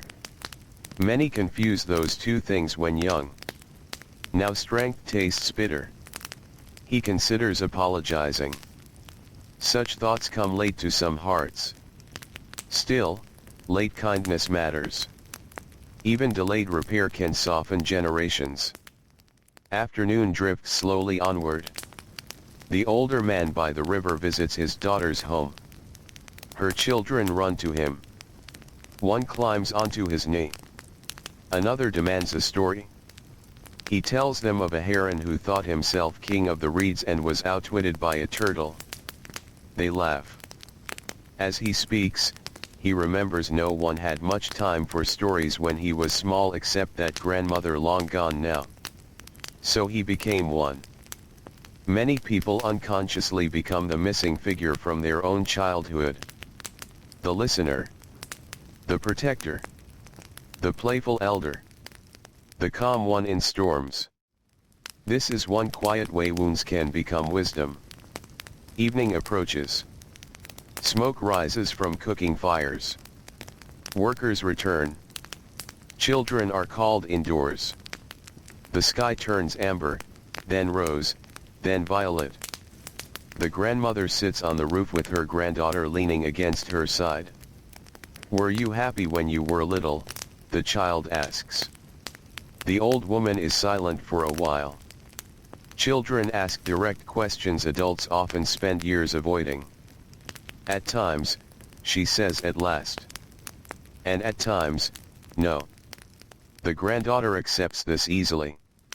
Children often can hold complexity better than adults assume. The old woman continues. "But I was loved, even when people did not always know how to show it." Then she adds quietly, mostly for herself, "and I learned to show it better." Night deepens. Stars return in full number. The older man lies awake briefly, hearing distant laughter, a baby crying, sandals on stone, then quiet again. He no longer listens for anger. That old habit faded slowly over years of safer nights. This too is possible. The body can learn peace gradually. Not all at once. Not perfectly. But gradually. He closes his eyes. The river moves in darkness as it always has. And tomorrow, we will walk into the soft final reflections of this long journey, what these lives teach about safety, childhood, resilience, and the quiet human longing to be held gently in a difficult world. The night is deep now, and the world has grown quiet. Above the Nile, the stars rest in endless fields of light. The river moves with its patient murmur through reeds and darkness. Rooftops are still. Courtyards sleep. Even the dogs have curled into silence. We have walked a long road together through ordinary homes, dusty lanes, workshops, riverbanks, kitchens, rooftops, and the hidden rooms of the human heart. We have followed children who were never named in records. Children who carried jars. Children who soothed frightened siblings. Children who learned to smile early. Children who became silent. Children who worked too soon. Children who longed for softness. Children who found small kindnesses and held them like treasures. Tonight we move gently into reflection. Not an ending yet. Only a slower look at what these lives reveal. History often remembers monuments, rulers, wars, taxes, and stone. Yet beneath every kingdom lived childhoods. Millions of them. Most unseen. Most unrecorded. And in those childhoods lived the same old needs found in every age. Food. Rest. Protection. Belonging. Warmth. A steady voice. Someone who returns. Someone who listens. Someone whose love does not need to be earned every morning. These needs are ancient. They existed long before there were words for psychology, development, or trauma. A child in a mud brick house could not explain nervous vigilance in scholarly language. But the body knew. A child in a wealthy courtyard could not describe conditional affection in theory. But the heart knew. A girl sent away to relatives could not name abandonment and adaptation. But the soul knew. Human beings have always felt more than they could formally describe. Let us return once more to dawn. A little boy wakes in some forgotten year beside the Nile. Light enters through the doorway. He hears his mother grinding grain. He smells bread beginning. He wonders what mood the house holds today. That moment has happened countless times across centuries. A child reading the emotional weather before rising. And in another house, a child wakes certain that love is there. That happened too. History contains both realities side by side. Hardship was common. Tenderness was common too. The two often shared walls. Now let us think quietly about resilience. This word can sound grand, but often it was humble. Resilience was a child laughing by the river after crying at home.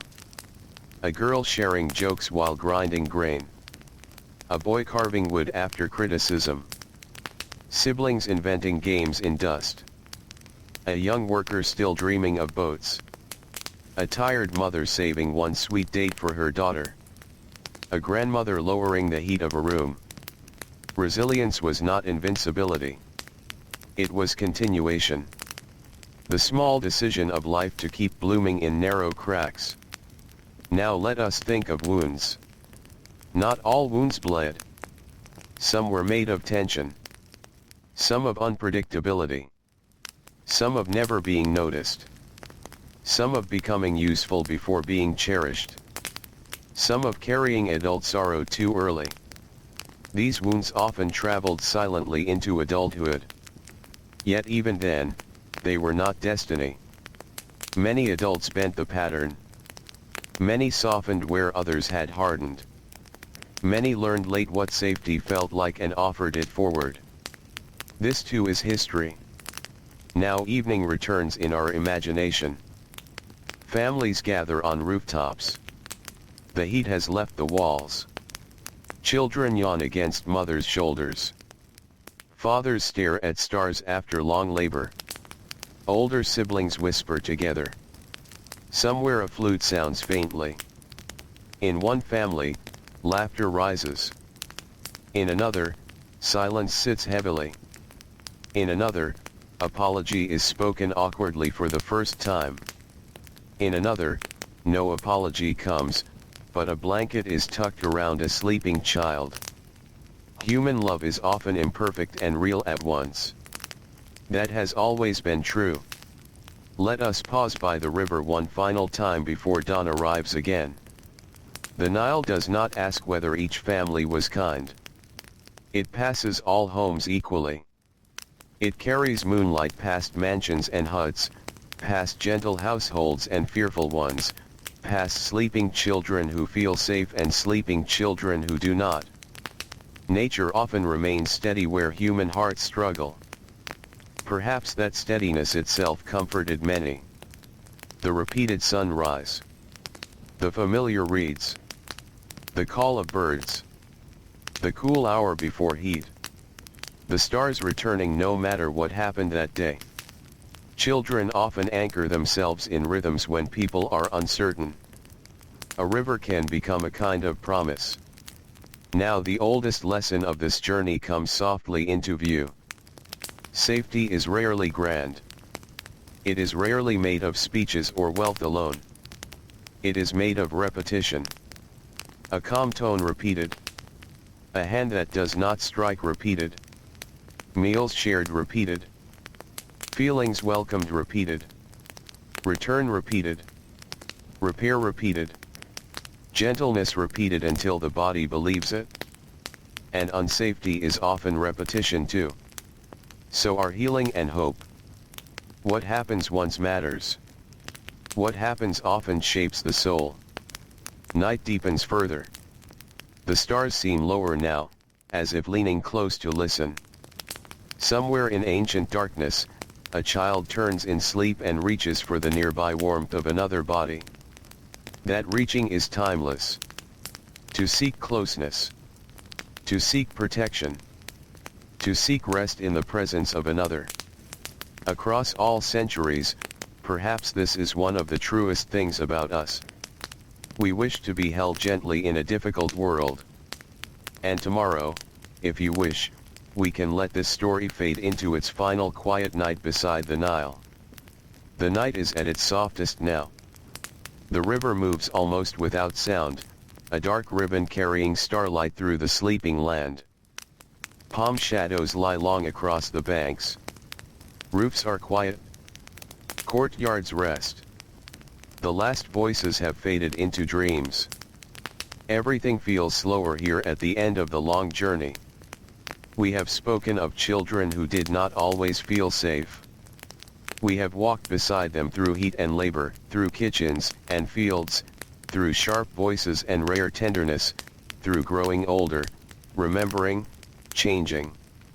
Now let us remain for a while in the stillness that follows understanding. There is something gentle that happens when we look honestly at the past. The unnamed child stops being a shadow. The silent boy becomes visible. The cheerful girl is understood. The angry young worker is seen with compassion. The tired mother is recognized not only for what she lacked, but for what she carried. The stern father is understood as a man shaped by burdens he never learned to name. History grows softer when we remember that ordinary people were living from the inside, not merely appearing in records. Each person felt morning dread or morning hope. Each person knew hunger, fatigue, relief, longing, affection, shame, pride, grief, or gratitude. Each person once was a child. This truth alone can calm the mind. Because it means human hearts have always been human hearts. Now let us return to one imagined rooftop. A grown woman lies beneath the stars while her own children sleep nearby. She was once the little girl sent away to work in another household. She remembers the road, the dust, the turning back to watch her mother disappear. For years she believed that memory was only sorrow. But tonight, older now, she sees more within it. Her mother walked that road with her. Her mother tied the bundle carefully. Her mother smoothed her hair again and again. Her mother was poor, constrained, frightened, and trying. Love sometimes arrived wrapped in painful decisions. This understanding does not erase hurt, but it adds tenderness beside it. Many old memories soften when seen through adult eyes. Now another rooftop. An older man who once listened nightly for anger hears only crickets and distant water. His children grew in a calmer house than he did. Not perfect, never perfect, but calmer. He did not transform all at once. He raised his voice sometimes. He withdrew at times. He repeated old habits on difficult days. Then he apologized. Then he tried again. Then he learned more patience. Then he failed again. Then he repaired again. This too is healing. Not perfection. Return. Many people think breaking a cycle means never stumbling. Often it means stumbling differently.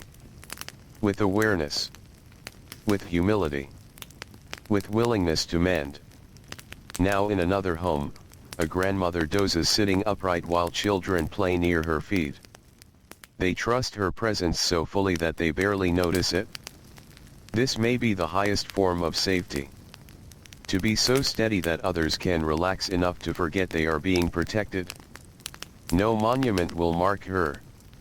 No inscription will praise her calm hands. Yet generations may be gentler because she existed. History is full of such hidden architects. Let us turn once more to the children still living in our story's ancient night. Some are sleeping well. Some are curled tightly. Some are listening for footsteps.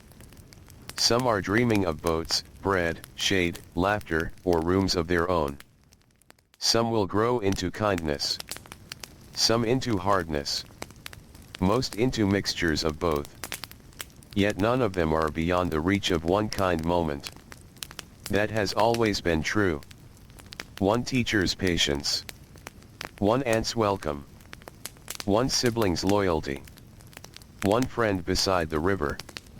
One elder who says, "This burden is not yours." Such moments can become lanterns carried for years. The body remembers fear. It also remembers relief. The heart remembers rejection. It also remembers being chosen. The mind remembers chaos. It also remembers one steady place. And often, in later years, people build their lives around whichever memory they choose to trust more deeply.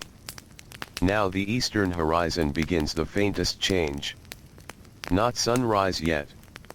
Only the promise of it. The hour when darkness is complete but no longer permanent. This hour has comforted many across time. For children in fearful homes, it meant another day survived. For workers, another chance at wages.